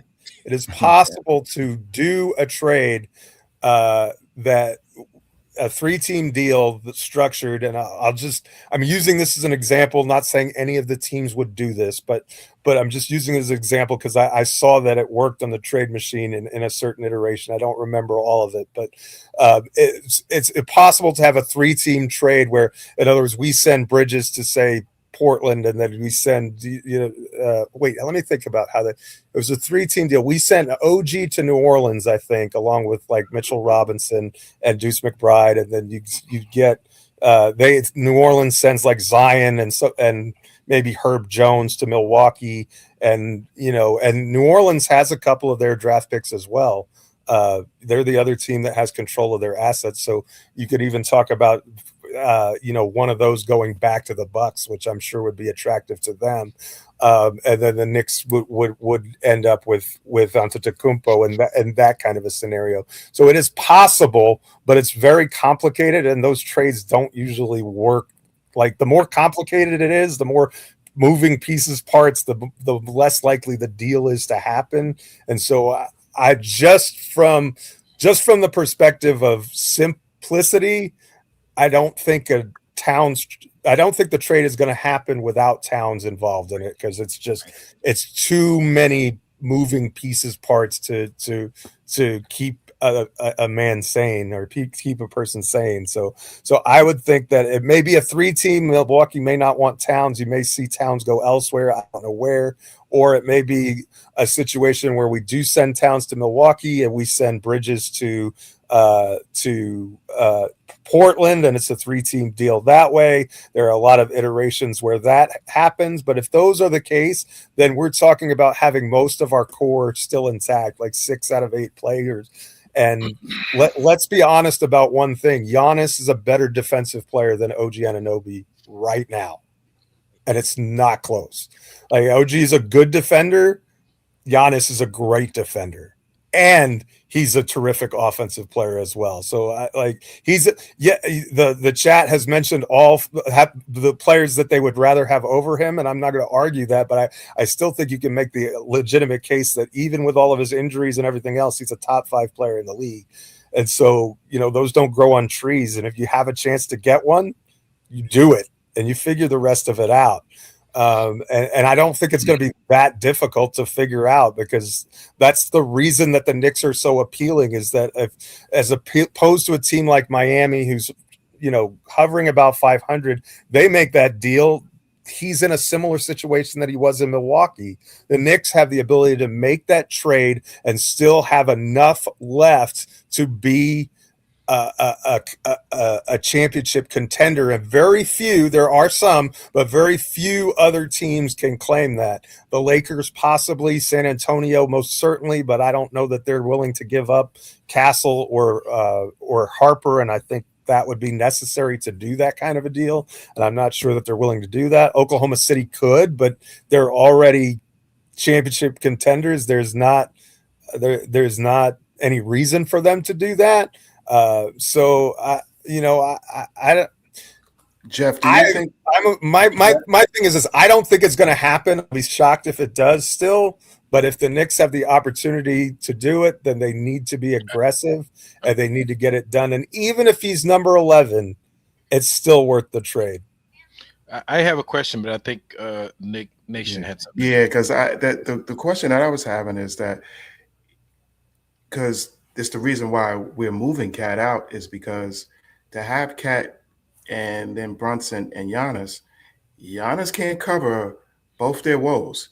He can cover probably one of their woes, but that's one of the main characteristics of why, because those two having 2 terrible defenders out on the court and then saying, hey, and then not having that animosity that, hey, Cat, I'm sorry, you can't be on the end of the game. Or, things like that. So that's one of the main reasons why I felt OG would be a better source in there, because now you got 2 really great wing defenders. That's my point and take on that, is that if you kept that guy, and then the mental errors, we don't need that at the end of the game. It's a lot of times why he's not there for. If OG has to go out, you might have to lose 2. Oh, yeah, you might have to lose 2, sure, because Giannis is not a center. So this idea that you're going to play Giannis at center and play OG at 4, I don't think Giannis is going for that. And I would not play Giannis and Mitch. To me, that's Brick City right there. Like, Giannis needs space around him. He's always played with a spacing center. So if it's not Karl Anthony Towns, you're going to have to go out and get one, because a lineup of Mitch, Giannis, Hart can't even be in that. Like, he has to go to the, like, you have to have spacers around Giannis, because as great as he is, he can't shoot. My only thing is that I'll take it like even with Jordan. Let's look at Kerr. Kerr to me was a bump. But you know where he was good? When you're getting wide open shots. Then you look great. And I think with Giannis, and between Giannis and Brunson, everybody else around him, if you can even get that ball anywhere near it, you'll become a 3-point shooter. They got to be able to. No. Mitch is not going to become a 3-point shooter. No, we ain't talking about Mitch now. No, I'm just saying. I don't think Hart is going to become. My point is, you have to put shooters around Giannis. Mitch is a good 3-point shooter in the summer. Okay, all right, okay, fine. You have to. My point is, if we have to let OG go, He plays the same position as yeah, sure you can move him to the 3, Yeah, we've but always wanted to move him to the 3. We think he's better I, there. I don't Better think so. mismatch, And better, I don't think better, he has better a handle. mismatches. I I think don't he think has he has better a handle. mismatches though on the offensive side. You know what I mean? So What that's just my. mismatches will he have? Because he don't have a handle to play out wing and space and try to get around these wing defenders. He's better at the 4 because those guys usually they become more mobile over the decades. Don't get me wrong, but they're usually not as mobile as a 3. So OG can Excuse kind me. of get away with that little poultry handle that he has against those guys. But you put him out on the wing, as long as he's not creating, is mostly catch and shoot. I guess he'll do okay. My point is, I'm not letting OG Anunoby hold up a Giannis trade if it comes to that. Oh yeah, That's my point. Like, I'm not letting anybody other than Brunson hold up a Giannis trade if it comes to that. You know, I'm not a big. I don't think him and Brunson are a great fit, in my opinion, because I think both of them are best on the ball. At their best on the ball. Sure, Brunson can play off the ball, but he's at his best on the ball. Giannis has to play on the ball because what are you going to do? Drive and kick it to him for what? For him to drive and kick it to somebody else, you know? So both of those guys are better on the ball. Brunson is not a pick and roll guy. That's one of the reasons why he couldn't he didn't mesh well with Randall or Cat, because he's not a pick and roll guy. He's an isolation guy. You'd run a pick and roll with why? He not hitting you. You know what I mean? So I think you're that's not his running. style because he did it in Dallas. If you go back and watch his games in Dallas, he did it But there. yeah, well, then it's an ego. Like, I don't know what it is, Oh yeah, but definitely ego. he doesn't run pick and roll. You're not running a pick and roll. Giannis and Dame didn't run pick and roll. Giannis wants to be the one initiating the pick. You know what I mean? The pick and roll. So I don't know how this fit is going to work out with those two. But if you have the mindset, get the best player in the building and figure it out, I'm not going to argue with that.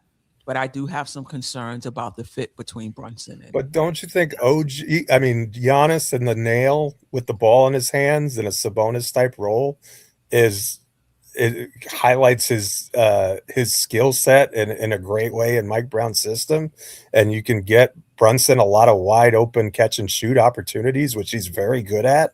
So, I mean, from that standpoint, I can definitely see it working. And the other thing is I think Brunson is more willing to defer to Giannis just because he is an MVP, whereas everybody else that he's played with, Randall and Cat, good players that they are, I don't know that they're demonstrably superior offensive talents to what Brunson is.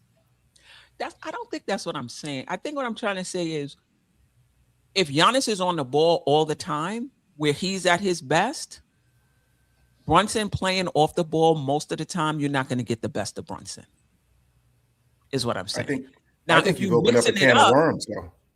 You've opened up a can of worms, though. Yeah, hold on. If you're mixing it up, where sometimes Brunson is on the ball, sometimes Giannis is off the ball. I just don't see his utility off the ball. I just don't, I just don't see it.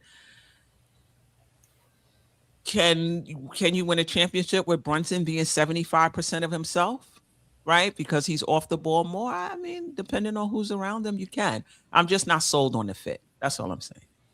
I just think I think you did what both of you guys said, opens up a can of worms, because if you are bringing Giannis here and the way that the system is right now, that doesn't fit what Giannis does. So where do we, what I mean? So like I say, that's a whole nother topic and a whole nother avenue to go down, because does he fit what we do? And can Mike Brown get the best out of that pairing in terms of running something that takes advantage of both of their 100 skill set? I'm not very confident in it, just in terms of what I'm seeing with Brunson and Cat. And again, we talked about this on the show. You could run the right things and then Cat is missing shots. That's something totally different. You can look and see these sets are trying to take advantage of both of those guys, and Cat is just not holding up his end of the bargain. Cat is struggling, but I don't really see that offense where they're both playing well together. And some of that can also be Brunson. I just don't think he's a good or willing pick and roll ball handler. That's fair. You know, Guys, in the middle of all that, right? I had a question because I think the consensus or what we're all talking about is Cat for Giannis trade, right? We're Knicks fans, of course. We look at it from the Knicks point of view. Let's look at it from Milwaukee point of view. Why would Milwaukee bring in Cat to play with Miles Turner? How are they going to make Cat and Miles Turner? It's going to be a 3-team. It would be a 3-team trade. So Cat wouldn't go to Milwaukee. I don't think so. Okay. Or maybe Miles Turner gets sent elsewhere for parts too. I mean, you get in other words, Milwaukee's in rebuild mode anyway, so it doesn't have to be. You know what I mean? It doesn't have to be all the pieces fit. I mean, they're not even in position to make the play-in right now. So I mean, it doesn't like they're in reset mode regardless. So whether they could even bring Cat in and shut him down if they wanted to. I don't know. I'm not saying that they would definitely do that. I'm just saying that and I don't know that they necessarily want Cat, but there's a lot of ways around that part of it. The important part with Towns is the salary component is similar. That's the only reason that part of it makes it simple. But it's a legitimate question, and that's one of the reasons why I continue to say I don't think Antetokounmpo is coming here by the deadline. I'll be shocked if he ends up walking through that door. I just will, and I'm wrong all the time. You guys know that, but I will be very surprised if Leon Rose is able to make that happen in the next 8 days. Breaking news. I'm stuck. I mean, the Knicks can offer a little bit more in the off season, but so can other teams. So. But there's less team control also. So are you willing to give up more assets for less? In other words, if you get him, you have to be pretty sure that you're going to extend him, right? Because you don't want to give up that treasure trove of assets and then have him opt out of his contract the year after, and then you basically did that for nothing. I know it's been done before with Kawhi Leonard, but I mean, and the Raptors won a championship, so all is good. But that ruined Toronto for the next 5 years after that. And again, that's a trade that you're willing to make if you do, but you do that, you better be sure that you're a championship situation. And Toronto certainly was in that instance, but I don't know how. Yes, it's true that you can get more, but the closer you get to that opt-out date, the less you're going to get in return for him as a player, in my opinion, just because the rental period is less and there's more risk involved on the team that is taking him on. Now, I don't think it's a real big risk with New York, because I think if New York traded for him, he would certainly extend there and here and be done with it. But if I think it limits your suitors extensively to maybe us and the Heat and maybe one or two other teams. Maybe Boston wants to get involved. I don't know, but I think you're limiting yourself in terms of teams who are willing to pay and how much they're willing to pay, just because there's that uncertainty where you only have 1 year of team control. Yeah, so definitely where Giannis wants to go is going to be a big part of it, right? So I'm hearing New York, Miami, Golden State, maybe Minnesota have been the reports. However, even with those teams, some of those teams will be able to offer more in the offseason than they can offer at the trade deadline. And so Milwaukee, from what I'm reading, is they're open to trade talks. But if they have to wait until the offseason, they'll wait. Like, they don't feel pressed that they have to get it done within the next 8 days. Portland, they would definitely love a trade with Portland so they can get their assets back, but there's no way Giannis is signing with Portland, right? So Portland, knows that if they trade for him, he's not, he's not going to resign. So Giannis is under contract this season, $54 million, and he's under contract next season for 50. Is that 58? For $58 million. And then the 2027-2028 season, he has a play option where he can opt out. But he's under contract for this season and next season. But again, if you're not trading him by the trade deadline, that means you get 1 year guaranteed, right? Yep. Yeah. 1 year rentals don't fetch as much. Look at the price that the Spurs got for Kawhi Leonard. They got DeMar DeRozan, Jacob Poeltl, and a first-round pick. I'm not sure how much. It's the same set of teams they're going to be dealing with, whether they do it now or at the trade time. Maybe somebody else will pop up that he'll be interested in, but I don't think there's going to be any difference in the teams. It's just that those same teams may be able to give a little more in the off season. Whoever trades for Giannis, they're pretty sure he's going to sign there, or you're not going to trade for him. So you trading for him now to have him for a year and a half, and trading for him in the summer to have him it's just a half more year. It matters to Giannis though, because he gets to compete for a championship another season if he. You know what I mean? As opposed to sitting out the playoffs entirely, which is what he's faced with now. Okay. So then if that's the case, then it's on him to put the pressure on the front office. That's on him. But from the Bucks' perspective, from what I'm reading, they're not pressed to trade him within the next eight games. Yeah.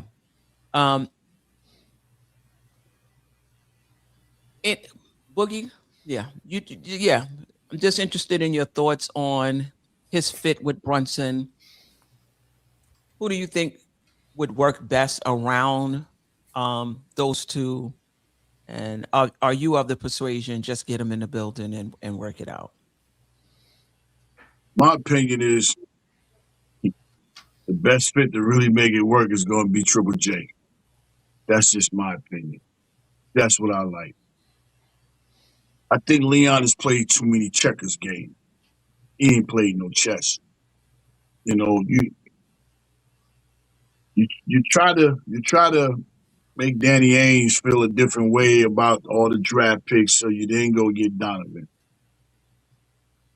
And then you turn around and you gave all them picks to Brooklyn for Bridges. When you came here, you told us that, you was going to bring a superstar here, right? Bringing a superstar here.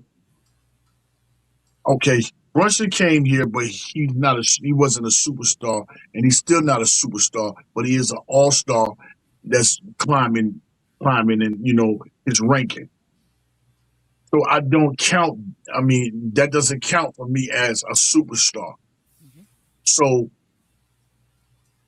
the only way you can get a superstar is to trade for a superstar.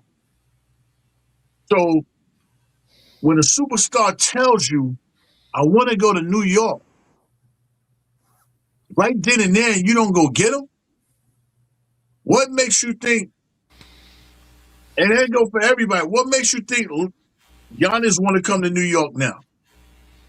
You didn't come get me when I asked you to come get me, and I said it. Hard as and tough as the time it is for me to say it to Milwaukee, I want to be traded. I said I would like to go and play in New York. I would love that. He wants to play around a point guard, so I'm going to eliminate some of these other guys that's talking about going. He wants a point guard. If you ain't got a point guard, he's not even going to say anything. Because we cannot forget the fact that he got his own trade clause. He's going to dictate where he want to go. So what makes us think that Giannis might say, they didn't want to come get me, I'm going to go somewhere else? What makes us think that, two of his mans is over there in Portland, he might not want to go play with Holiday and Dame over there? We don't know none of these things. But when you got an opportunity, a chance to go do something, you got to go get it.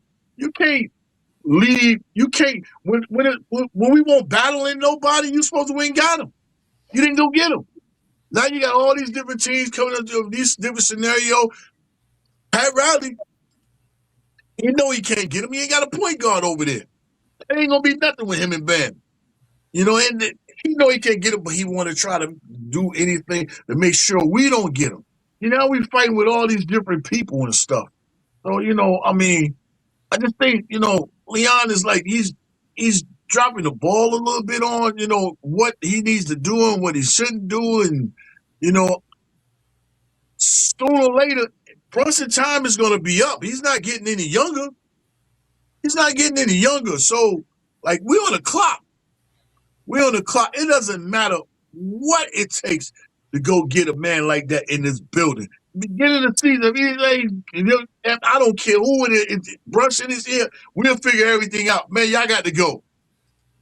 Don't even worry about putting in your locker rooms and stuff like that. You know, I'm just honestly tired. Every year we there. Then when the season start, we got to make changes. Every year we swapping back. You know, I want to be settled, man.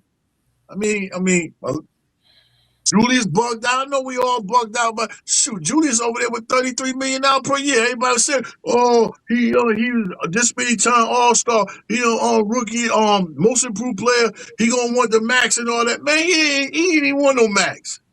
He took $33 million per year. 105 million per 3 years or whatever it is, and he over there balling out. But he didn't accept that from the Knicks, though. Huh?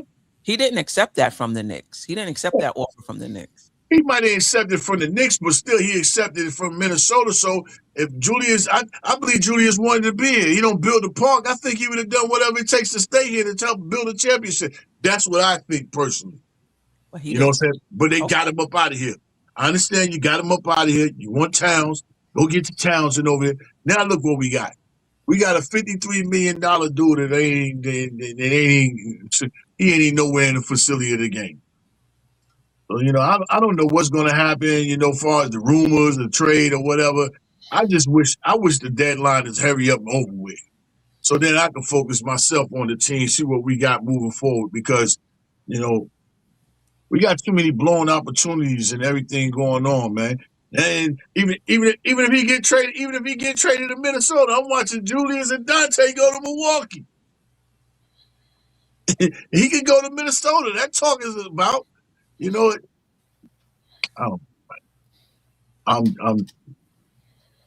I remember not too long ago, Queen, you asked me, Boogie, I said, you happy with the squad, you're doing good. And how fast did they immediately snatch that from you, turn that around? Man, I snatched all my music back off the shelf. Now I ain't putting nothing out. Now ain't nothing going. I ain't doing no videos, no nothing. It's nothing. Nothing. Man, Lord. Yeah. So is it fair to say you're a little down on Leon for the Cat Bridges move instead of holding out but then if you hold out a little longer, it's hard to say what's going to come up. You know what I mean? It's hard. So we would have been in the doldrums with that team waiting for Cat. Waiting for Giannis. Man, everybody know this the new collective bargaining was coming the 2nd April. Everybody knew that was coming. Everybody, all them owners, they know that's coming. The GMs, they know it's on. Vice President, everybody know it's coming. You gave away everything. 11 first-round picks we had when he came here. 22 second-round picks we had. Cap space, we had all of it gone out the window. Everything gone. And now what we got to show for it? Charles Smith in the second making. That's Charles Smith.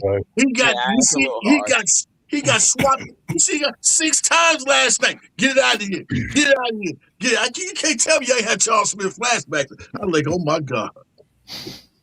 Lord. Charles Smith never had 22 rebounds a game in his life, though, Boog.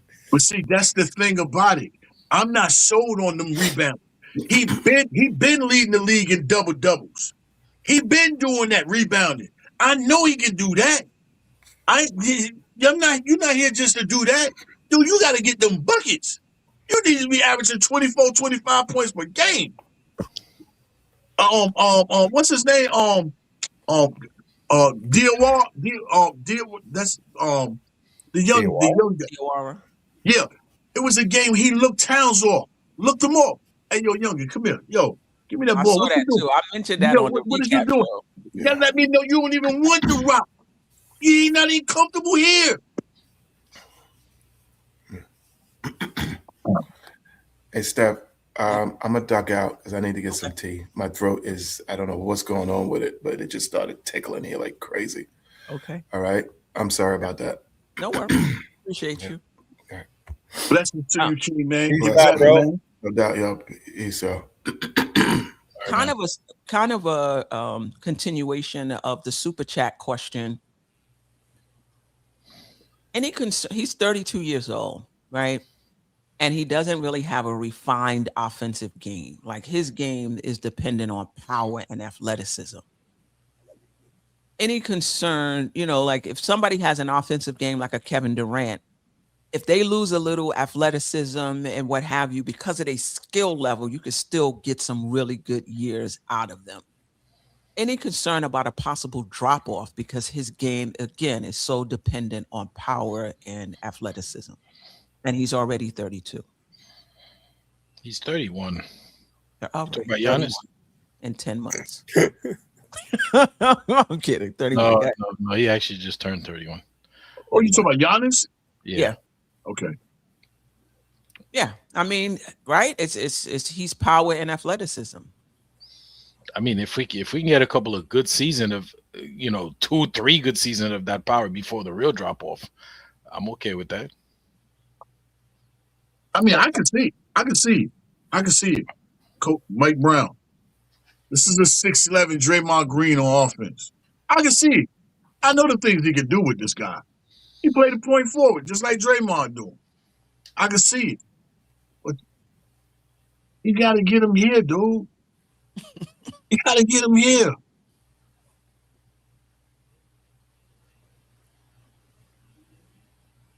I'm concerned about that. I think when you bring Giannis here, your window was 2 years. Maybe 3. Maybe 3. You think he's going to fall off a cliff at age 34? He could. I'm just asking. That's a legitimate take. Yeah, I mean, he's not a skilled. I don't want to say he's not a skilled player. This guy's not a bum by any stretch. You know what I mean? Even with his lack of shooting, what he's been able to do in the NBA, and people know he can't shoot, and he's still been able to dominate.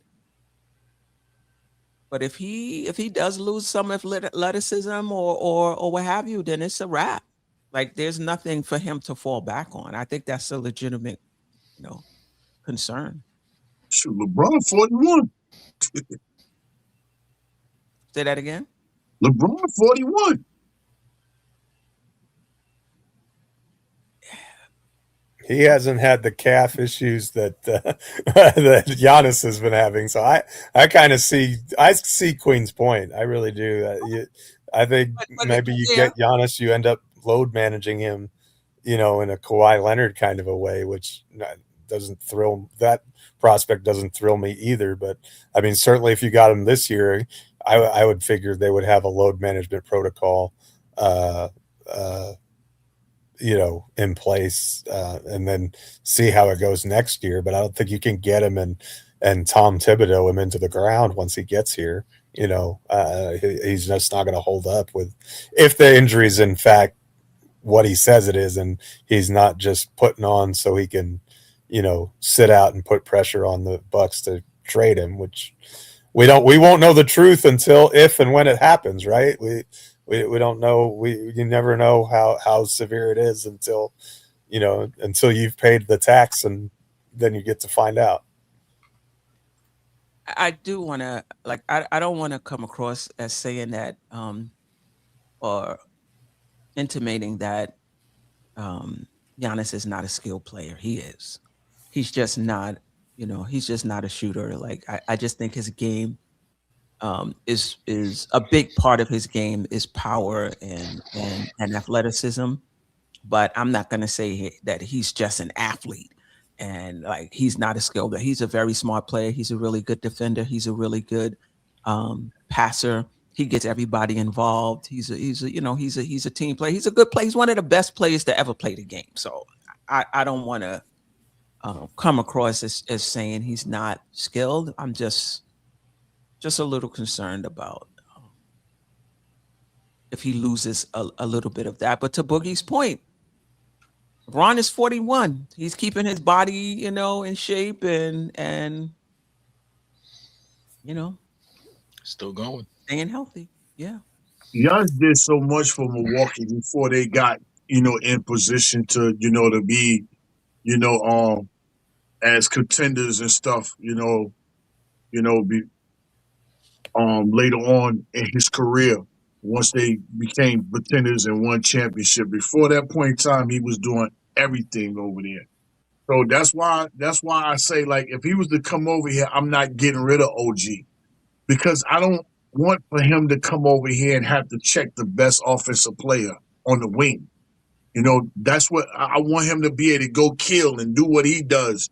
You know what I'm saying? That's why I would keep OG here so he don't have to do those things. You know what I'm saying? Just be like a backup to him. You know what I'm saying? Protect the rims and stuff like that.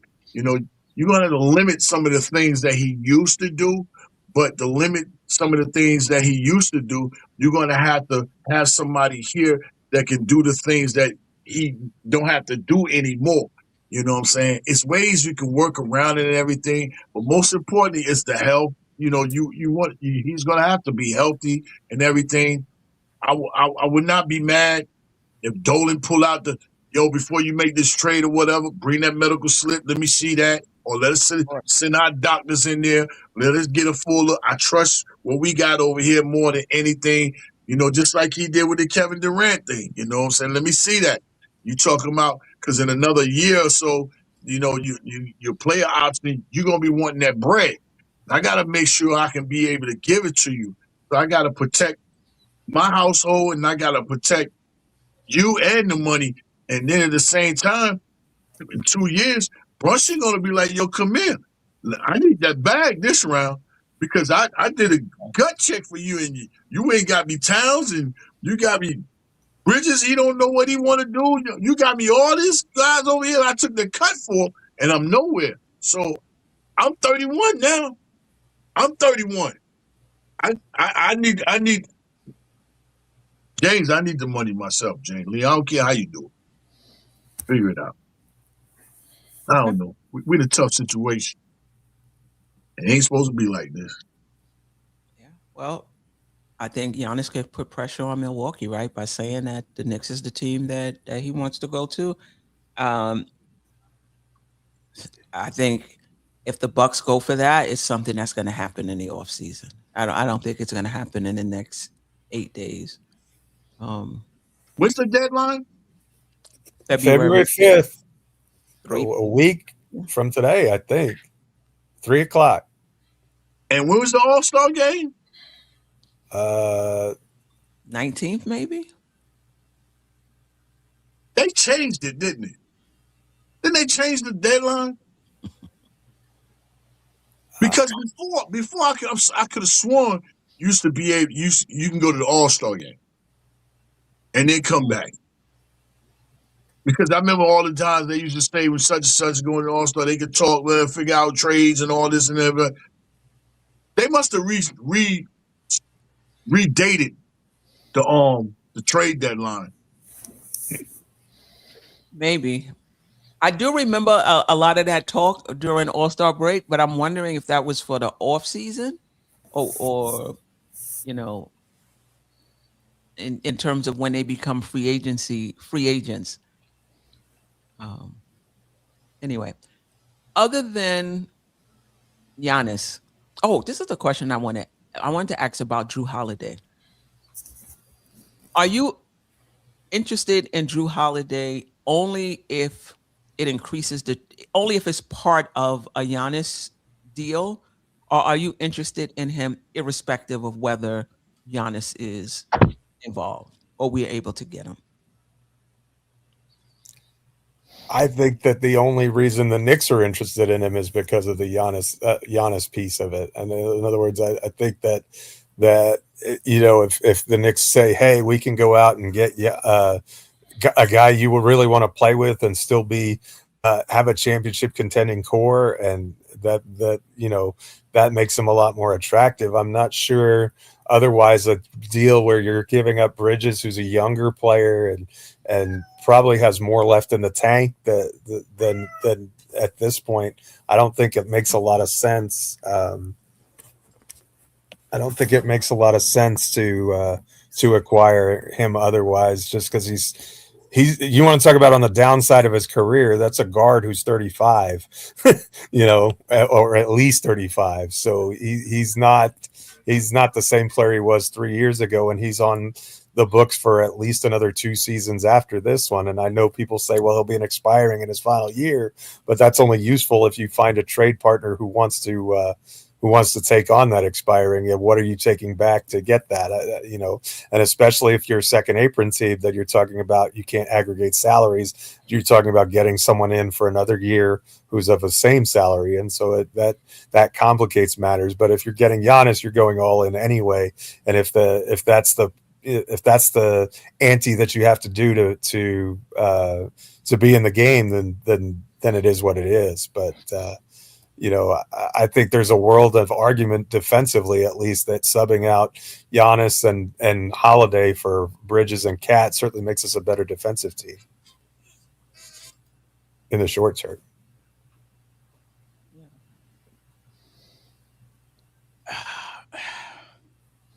I mean, if it's Boogie, Ajay, thoughts on Jrue Holiday without Giannis?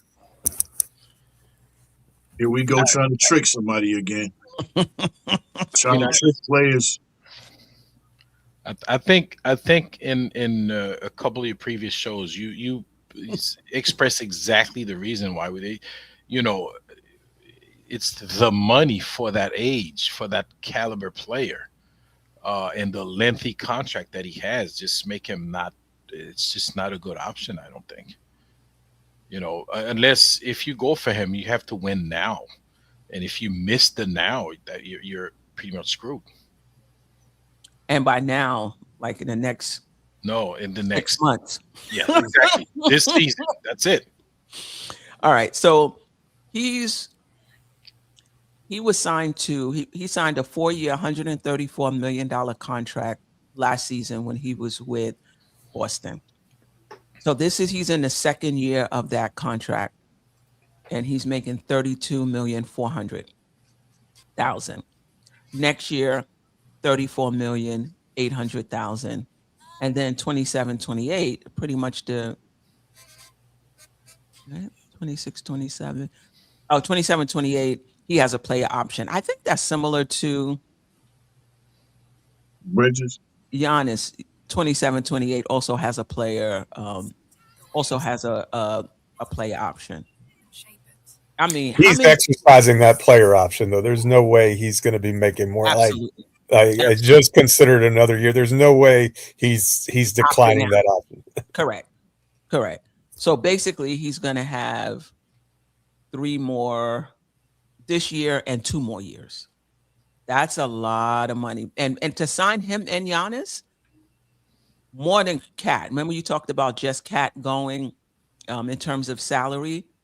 It's going to have to, if you're trying to bring him in, it's going to be, who else are you sending out to match that salary to bring both of those guys in here?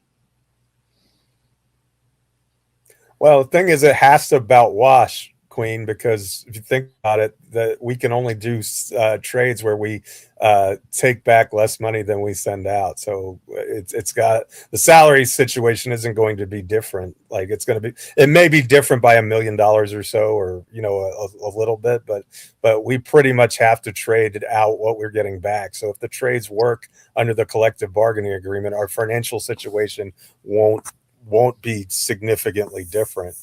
No. I'm talking about player wise. in terms of who you're sending out to for both Giannis and Jrue Holiday. You're sending out significant players making significant money to match those contracts. It's not like Jrue Holiday is making $12 million and maybe you can get away sending out, I don't know. No, you would be sending out Bridges and probably another piece, a bench piece that would likely get it done. But if you're talking about a 3-team deal, you may be even talking about maybe just Bridges and somebody else going to Portland to satisfy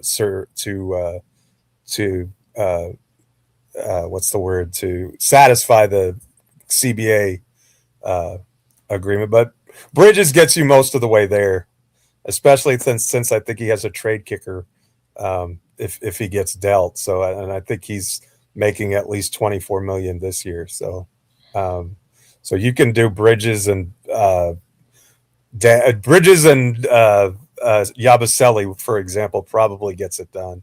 If not, Bridges, Yabusele, and Dadier, something like that. So, and then Cat and whoever they want for Giannis. I mean, I'm not bringing in Jrue Holiday. I like him, but it's just not something I would be. With Giannis, you might be able to talk me into it. Without Giannis, it is a no-go.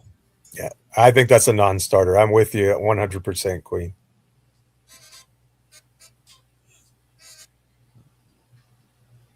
Okay. Anybody else you're interested in? So let me just. These are the other players.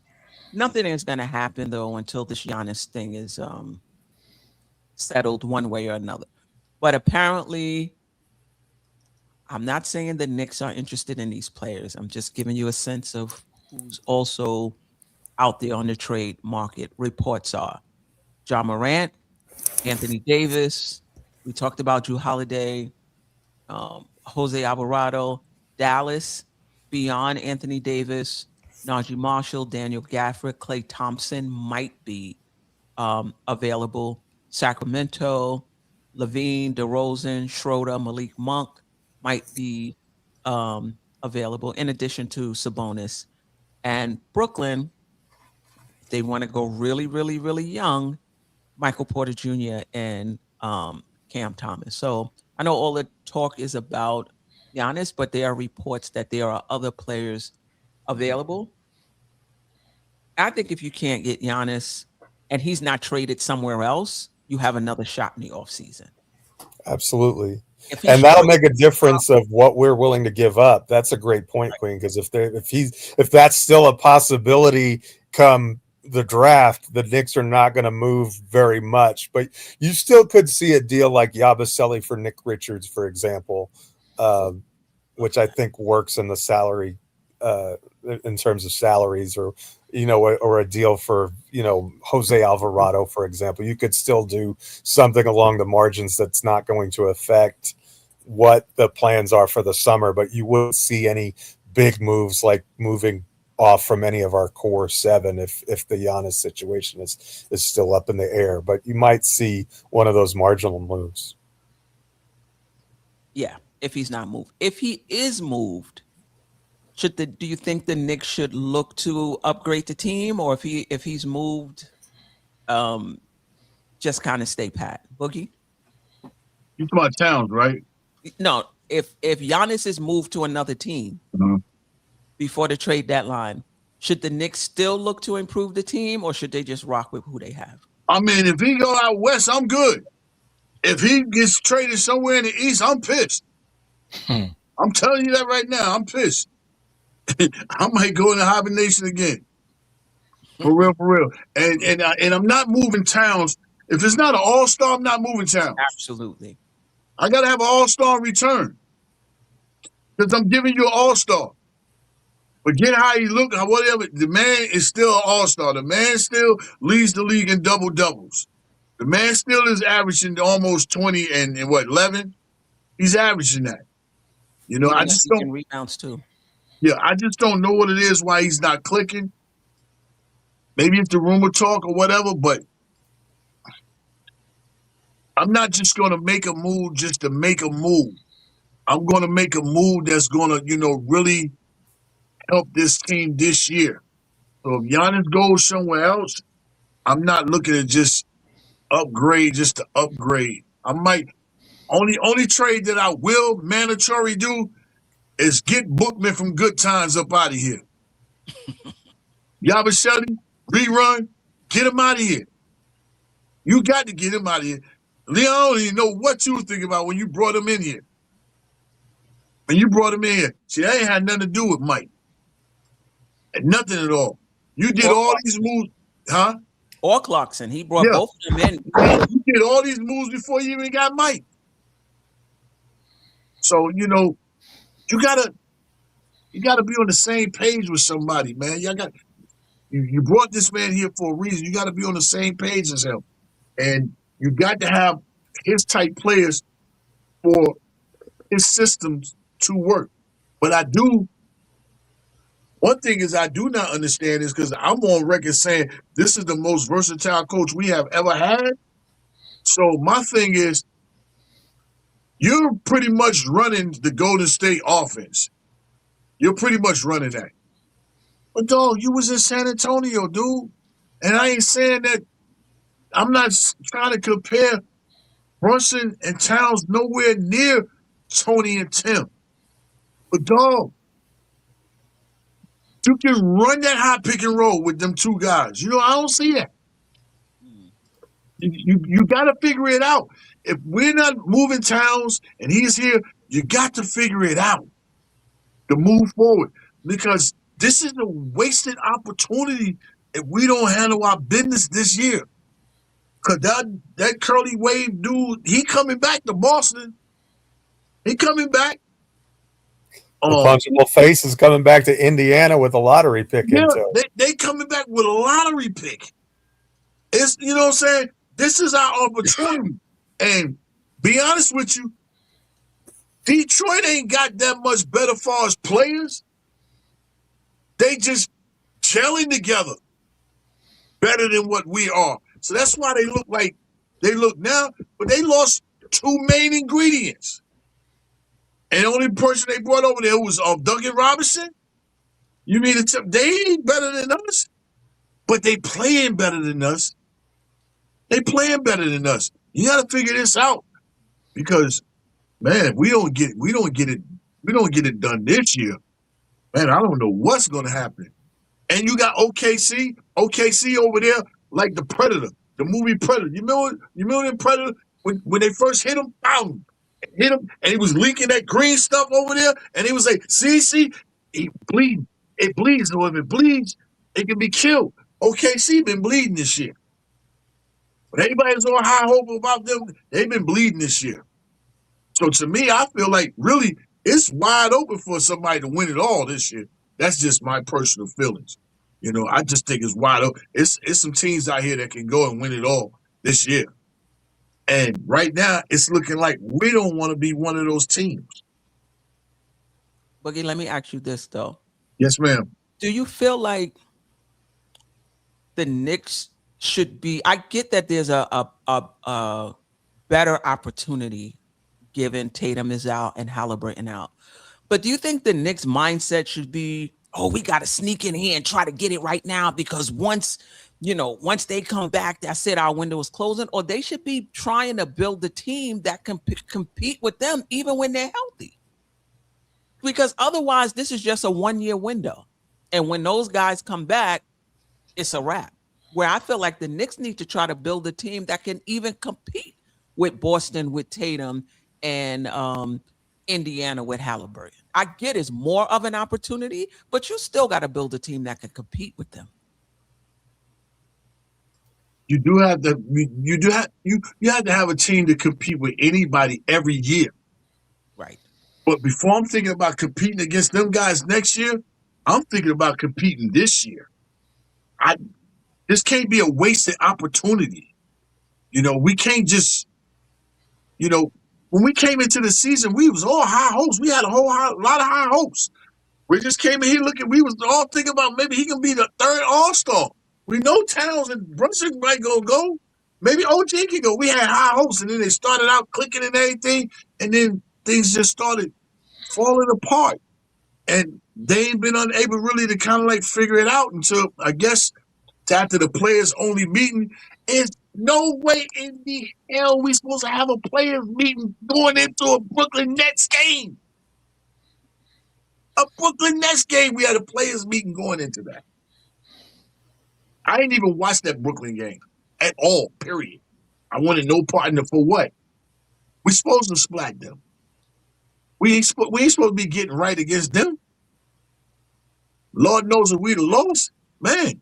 And the game before that, James Dolan walked up out of there. He got up out of there. We looked so terrible. And then you going against Brooklyn and they kiki and got all our draft picks. Got all of them. It's all of them. Them the ones I'm scared and worried about. Them sneaking back up on us.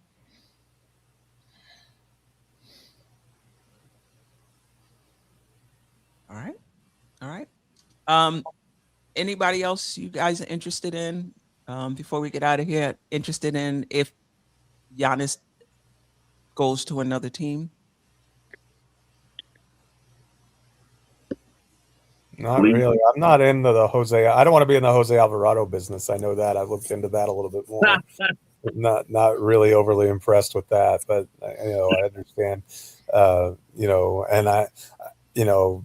And same goes for a guy like Yves Messi, who's a stretch five, but with the way that Mitch has played, you kind of have to just roll the dice with him and try and keep him because he's critical to this team being even close to a contender right now. Like I can't, a lot of times you could say, well, maybe we can, I don't think you can replace what Mitch does for this team for a contract that's equal or lesser value right now. Maybe you do, but I just think that his contribution is too valuable. And I think that we're starting to see his health and his stamina come back. I think if it was the playoffs, he probably would have been inserted in the lineup against Toronto, but they're trying to stay true to the regimen so that they have him for the postseason where you don't play back-to-back games. And I think that the key is to keep him safe and healthy and to get to the postseason in a position where we have home court advantage and can do some things. So, again, if you want to bring in a third center like a Nick Richards, okay, or another ball handler, another point of attack defender, okay, but I don't really want to mess with the core 7 or 8 if it's not for a legitimate upgrade.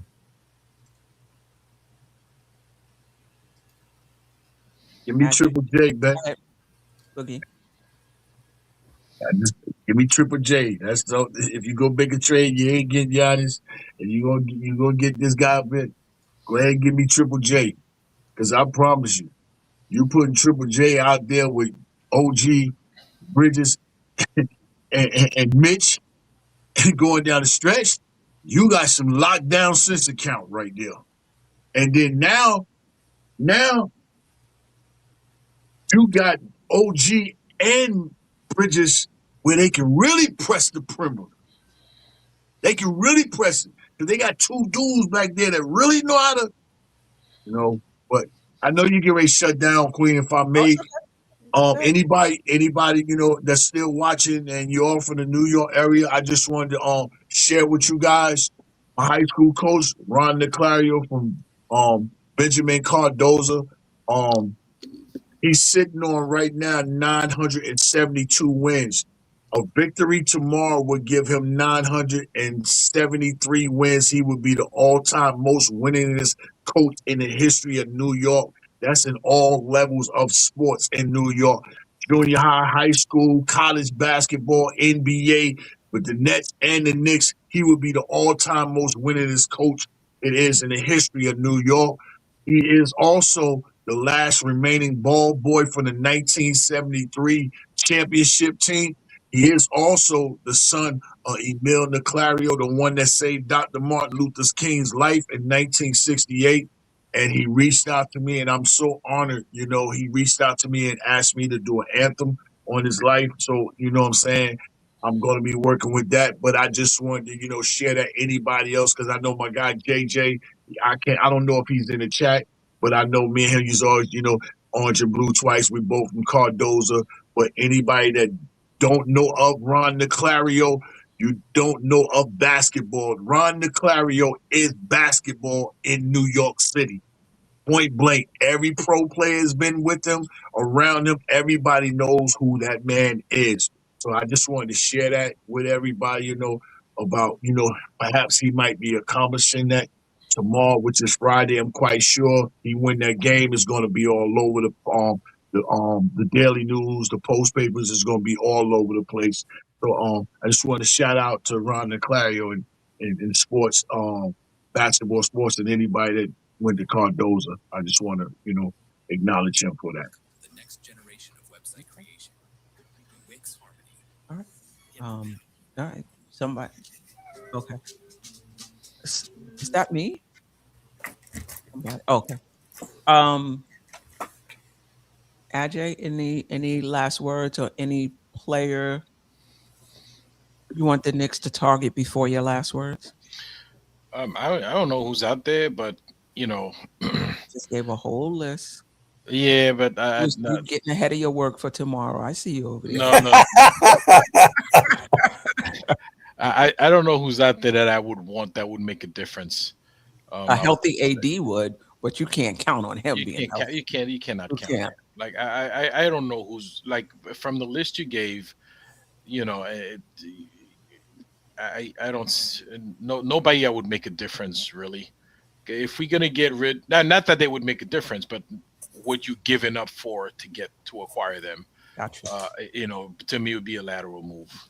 So if we can't get somebody as impactful as Giannis or even Jrue Holiday would have been impactful if it wasn't for the money and the age, But it's got to be somebody that's bringing something to the team. It can't be like you moving sideways. You're bringing somebody to move sideways. You know what I'm saying? So it's just. And to Boogie's point, you can't be trading Cat for role players. Yeah, absolutely not. Brunson needs help, Yeah. and OG and Bridges, they're good in their roles, but he needs a one or 1A or 2 next to him, and you can't be given now. Can you get that for Cat, given how he's playing right now? Like, you hope teams will be able to say, I know who Cat is. He just wasn't a fit with this new system. He'll fit better with us. You hope that that's what teams will say and give you an opportunity to get a 1A or 2. But you can't be giving up Cat and bringing in more role players that Brunson now has to try to, create for them. Nah. Then I'll just hold on to Cat and figure it out. I mean, if we get role players, yeah, it better be Yabusele going, But if you're trading Yabusele, where the minutes come in for the guy you're acquiring, because Yabu's not in the rotation as it is. So I think Yabu's not in the rotation because he's not producing. If he was producing, they'd have found minutes for him. It's down to 8. I do think we have room to if you open it up to 9 if we can find somebody. If we could find somebody, they could get minutes, because Yabu's not giving nothing. So that's why he's not playing. I don't think it's a lot unless you bring somebody else's, minutes down. But no, if you bring some of those guys, you talked about the guys from Dallas, the PJ Washington, Najee Marshall, one of those. I mean, those guys, you'll find minutes for them, if you bring some of those guys, 1 or 2 of those guys. Geoff, last words or any you want to comment on? Jay Boog, thank you for hanging out with us, man. It's always a pleasure, my friend. God, peace and blessings from the Lord to you, sir. Always. We love having you as part of this family. You always bring more than you take away. So we appreciate you so much. Thank you to the chat and Knick Nation for hanging out with us. I hope your throat gets to feeling better. Yeah. And I guess next show Saturday morning, right? 10 o'clock? 10 o'clock? 10 o'clock your time? 10 o'clock my time, 9 o'clock yours. Yes, exactly. Okay. When's our next game? Tomorrow, Portland. We play Portland at MSG tomorrow. and then we play the Lakers on Saturday. It Sunday. might be going down. It might be going down. Bridges is gonna have the worst game of his career. Hey, look, hey, Like listen, Clarkson did last year when he played the Knicks at MSG. this was the perfect time for him to come out and do what he did the other day. Yeah. Listen, if the Knicks can get Giannis and Bridges can have a great game or not have a great game, if the Knicks can get Giannis and Bridges have to be in the trade, I'm sure the Knicks would do it. Yeah. They would do it in a they would do it in a heartbeat. If Giannis is telling them, I want to go to New York and only New York, then anytime after Sunday and between the 5th, it's somehow, some way it should get done. It's just a matter of fact of them figuring it out, money and all this and that, all that big boy talk and everything. But finding other teams that can help facilitate the trade, right? I think Brooklyn is the only team with money. Like they can actually absorb salary and help facilitate a trade. And maybe they owe Leon a favor. All them picks he gave. I don't know. They ain't doing Leon no favors. Not after we stomped them 3,000 to 6 the other night. They ain't doing us no favors, J Boog. I can promise you. I'm talking about with the picks they don't give, but even with all the picks, you're right. Where they might just renege, man. We ain't giving y'all nothing, man. We ain't doing nothing for y'all, man.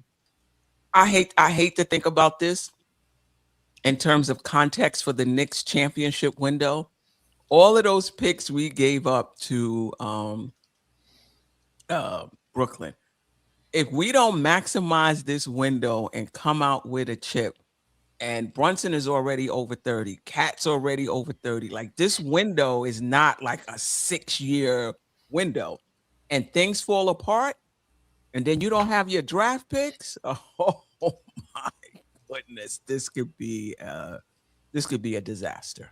So I say it's on Leon. This is all Leon's best. But Boogie said it best.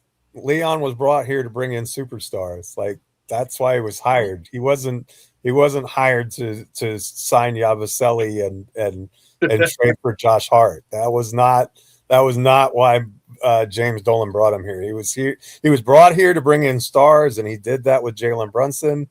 But his cachet, his relationships, and all those things were supposed to bring in a big time star, big time name, and it's out there. You got to make it happen if that's what you were brought here to do. That's part of finalizing the deal and making this as close to a championship team as possible. That's why World Wide West is on the payroll. What else does he do? In all fairness, though, to Boogie's point, Brunson wasn't a superstar when they traded for him. He turned into an all-star, all-NBA player. And then at that point, maybe they felt like they didn't need to get – maybe they felt after that just building a good team around him with Cat and Bridges and OG would be enough given how, Brunson ascended. But they gave up a lot. They pushed their chips to the middle of the table with that Cat and Bridges trade. And if those two players can't turn it around and they can't turn one or two of those players into something else, it would have been a roll of the dice that didn't work out. Shout out to my guy State from Knicks Twitter. And he said it. I'm just repeating what he said, some of his words. I love, shouting out people when I re-say something what somebody else said. But Leon, this is all you. This is on you. You have to make this right and get it right, because what did you come over here for? We were straight before Leon came here, honestly. We had everything. And you was a millionaire. You was $320 million man strong.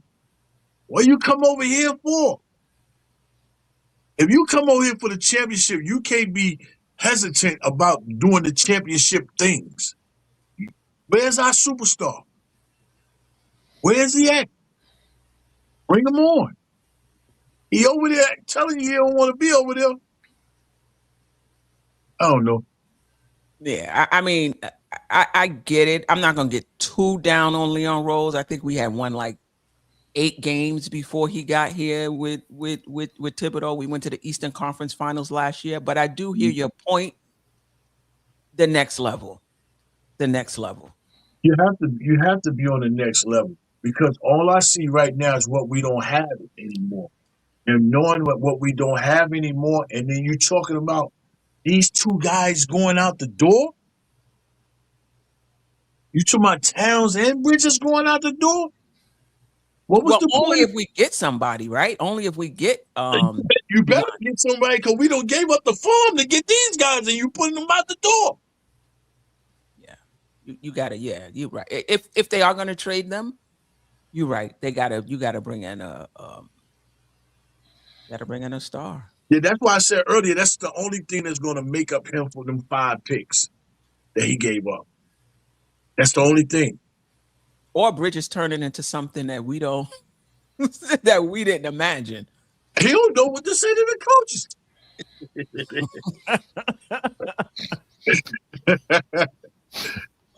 Let's rock, Bridges. Boy. Let's go, Bridges. Yeah, let's see what you got. Let me tell you, AJ text me. I didn't even think he was having a bad game. He texted me. He said, "Look at Bridges doing nothing." I was like, he went 14 minutes without a single field goal attempt in that game, and then he went absolutely ballistic. Remember, I said, Queen, I said, I don't want to see another minute from Bridges. And wow. I didn't even think he was playing that bad. He was like, have you seen him? Are you watching him? He looks terrible. I was like, wow. Oh, boy. Anyway, Boogie, I appreciate you. Geoff, you already know. Looking forward to that Saturday show. Ajay, I appreciate you rocking with us. We miss you, Jerrell. We'll see you next time. Knick Nation, rocking with us. I appreciate that as well. Everyone listening on Twitter, YouTube, the chat, banging tonight. I tried to get up as many comments as I could. I definitely appreciate you guys rocking with us. If you're new to the chat, welcome. If not, welcome back. Replay gang, we appreciate you. Silent listeners, we appreciate you. I was able to get to some of the comments from the replay gang today as well. Wiz. Shout out to Wiz Queen. Yes, before we go, like we had a lot of listeners, a lot of viewers tonight, man. But please, y'all hit the like button, share this, on your social media, man. Just bring everybody to the table, man. Let's just have a big party. I know you guys enjoy this because you hear whenever we come on.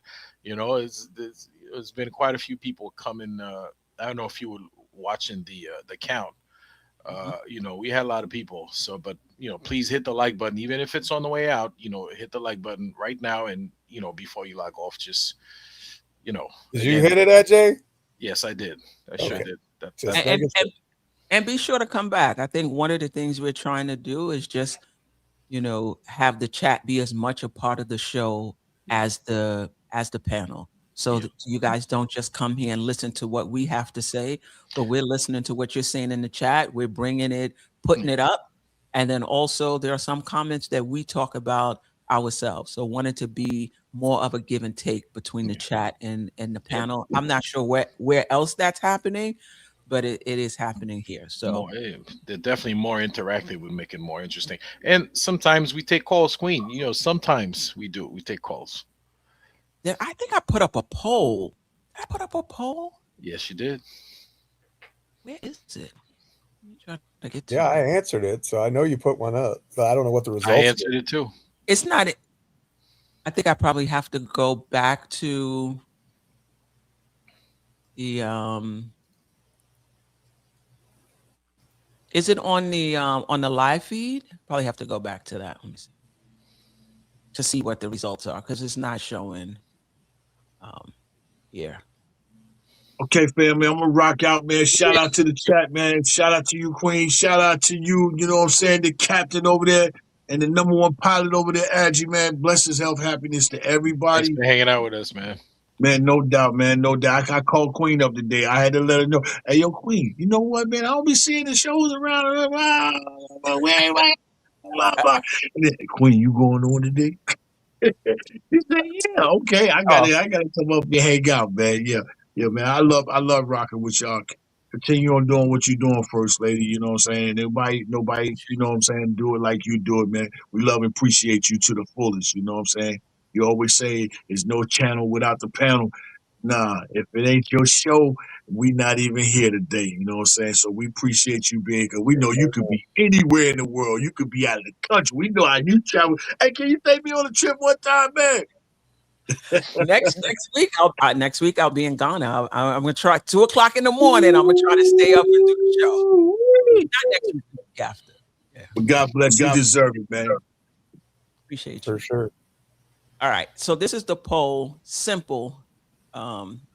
It just disappeared. Just what the hell? Oh, here it is. Simple.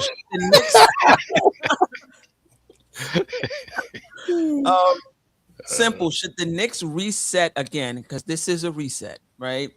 And trade for Giannis. 53% said yes. 47% said no. This is, you got to do it both ways, because with YouTube now, it's separate for the phones. It's a separate stream for the phones and another stream for the platform. Okay, same thing. Same thing. 57% said no. It's a little different. On landscape mode, 57% said yes and 43% said no. 116 votes. But both of them, one was 53, one was 57, said yeah, the Knicks should go after Giannis, even if it is a little of a reset for the roster. I just feel like you barely get to see a team go through it before you making a major change. Now that team has to gel, you know, but it is what it is. Anyway, appreciate you all. Until next time, peace. Peace. Sister, you one of a kind. Yes. Sister, it's time you That's her. shine. Don't so. Where you at? Where you at? Don't so.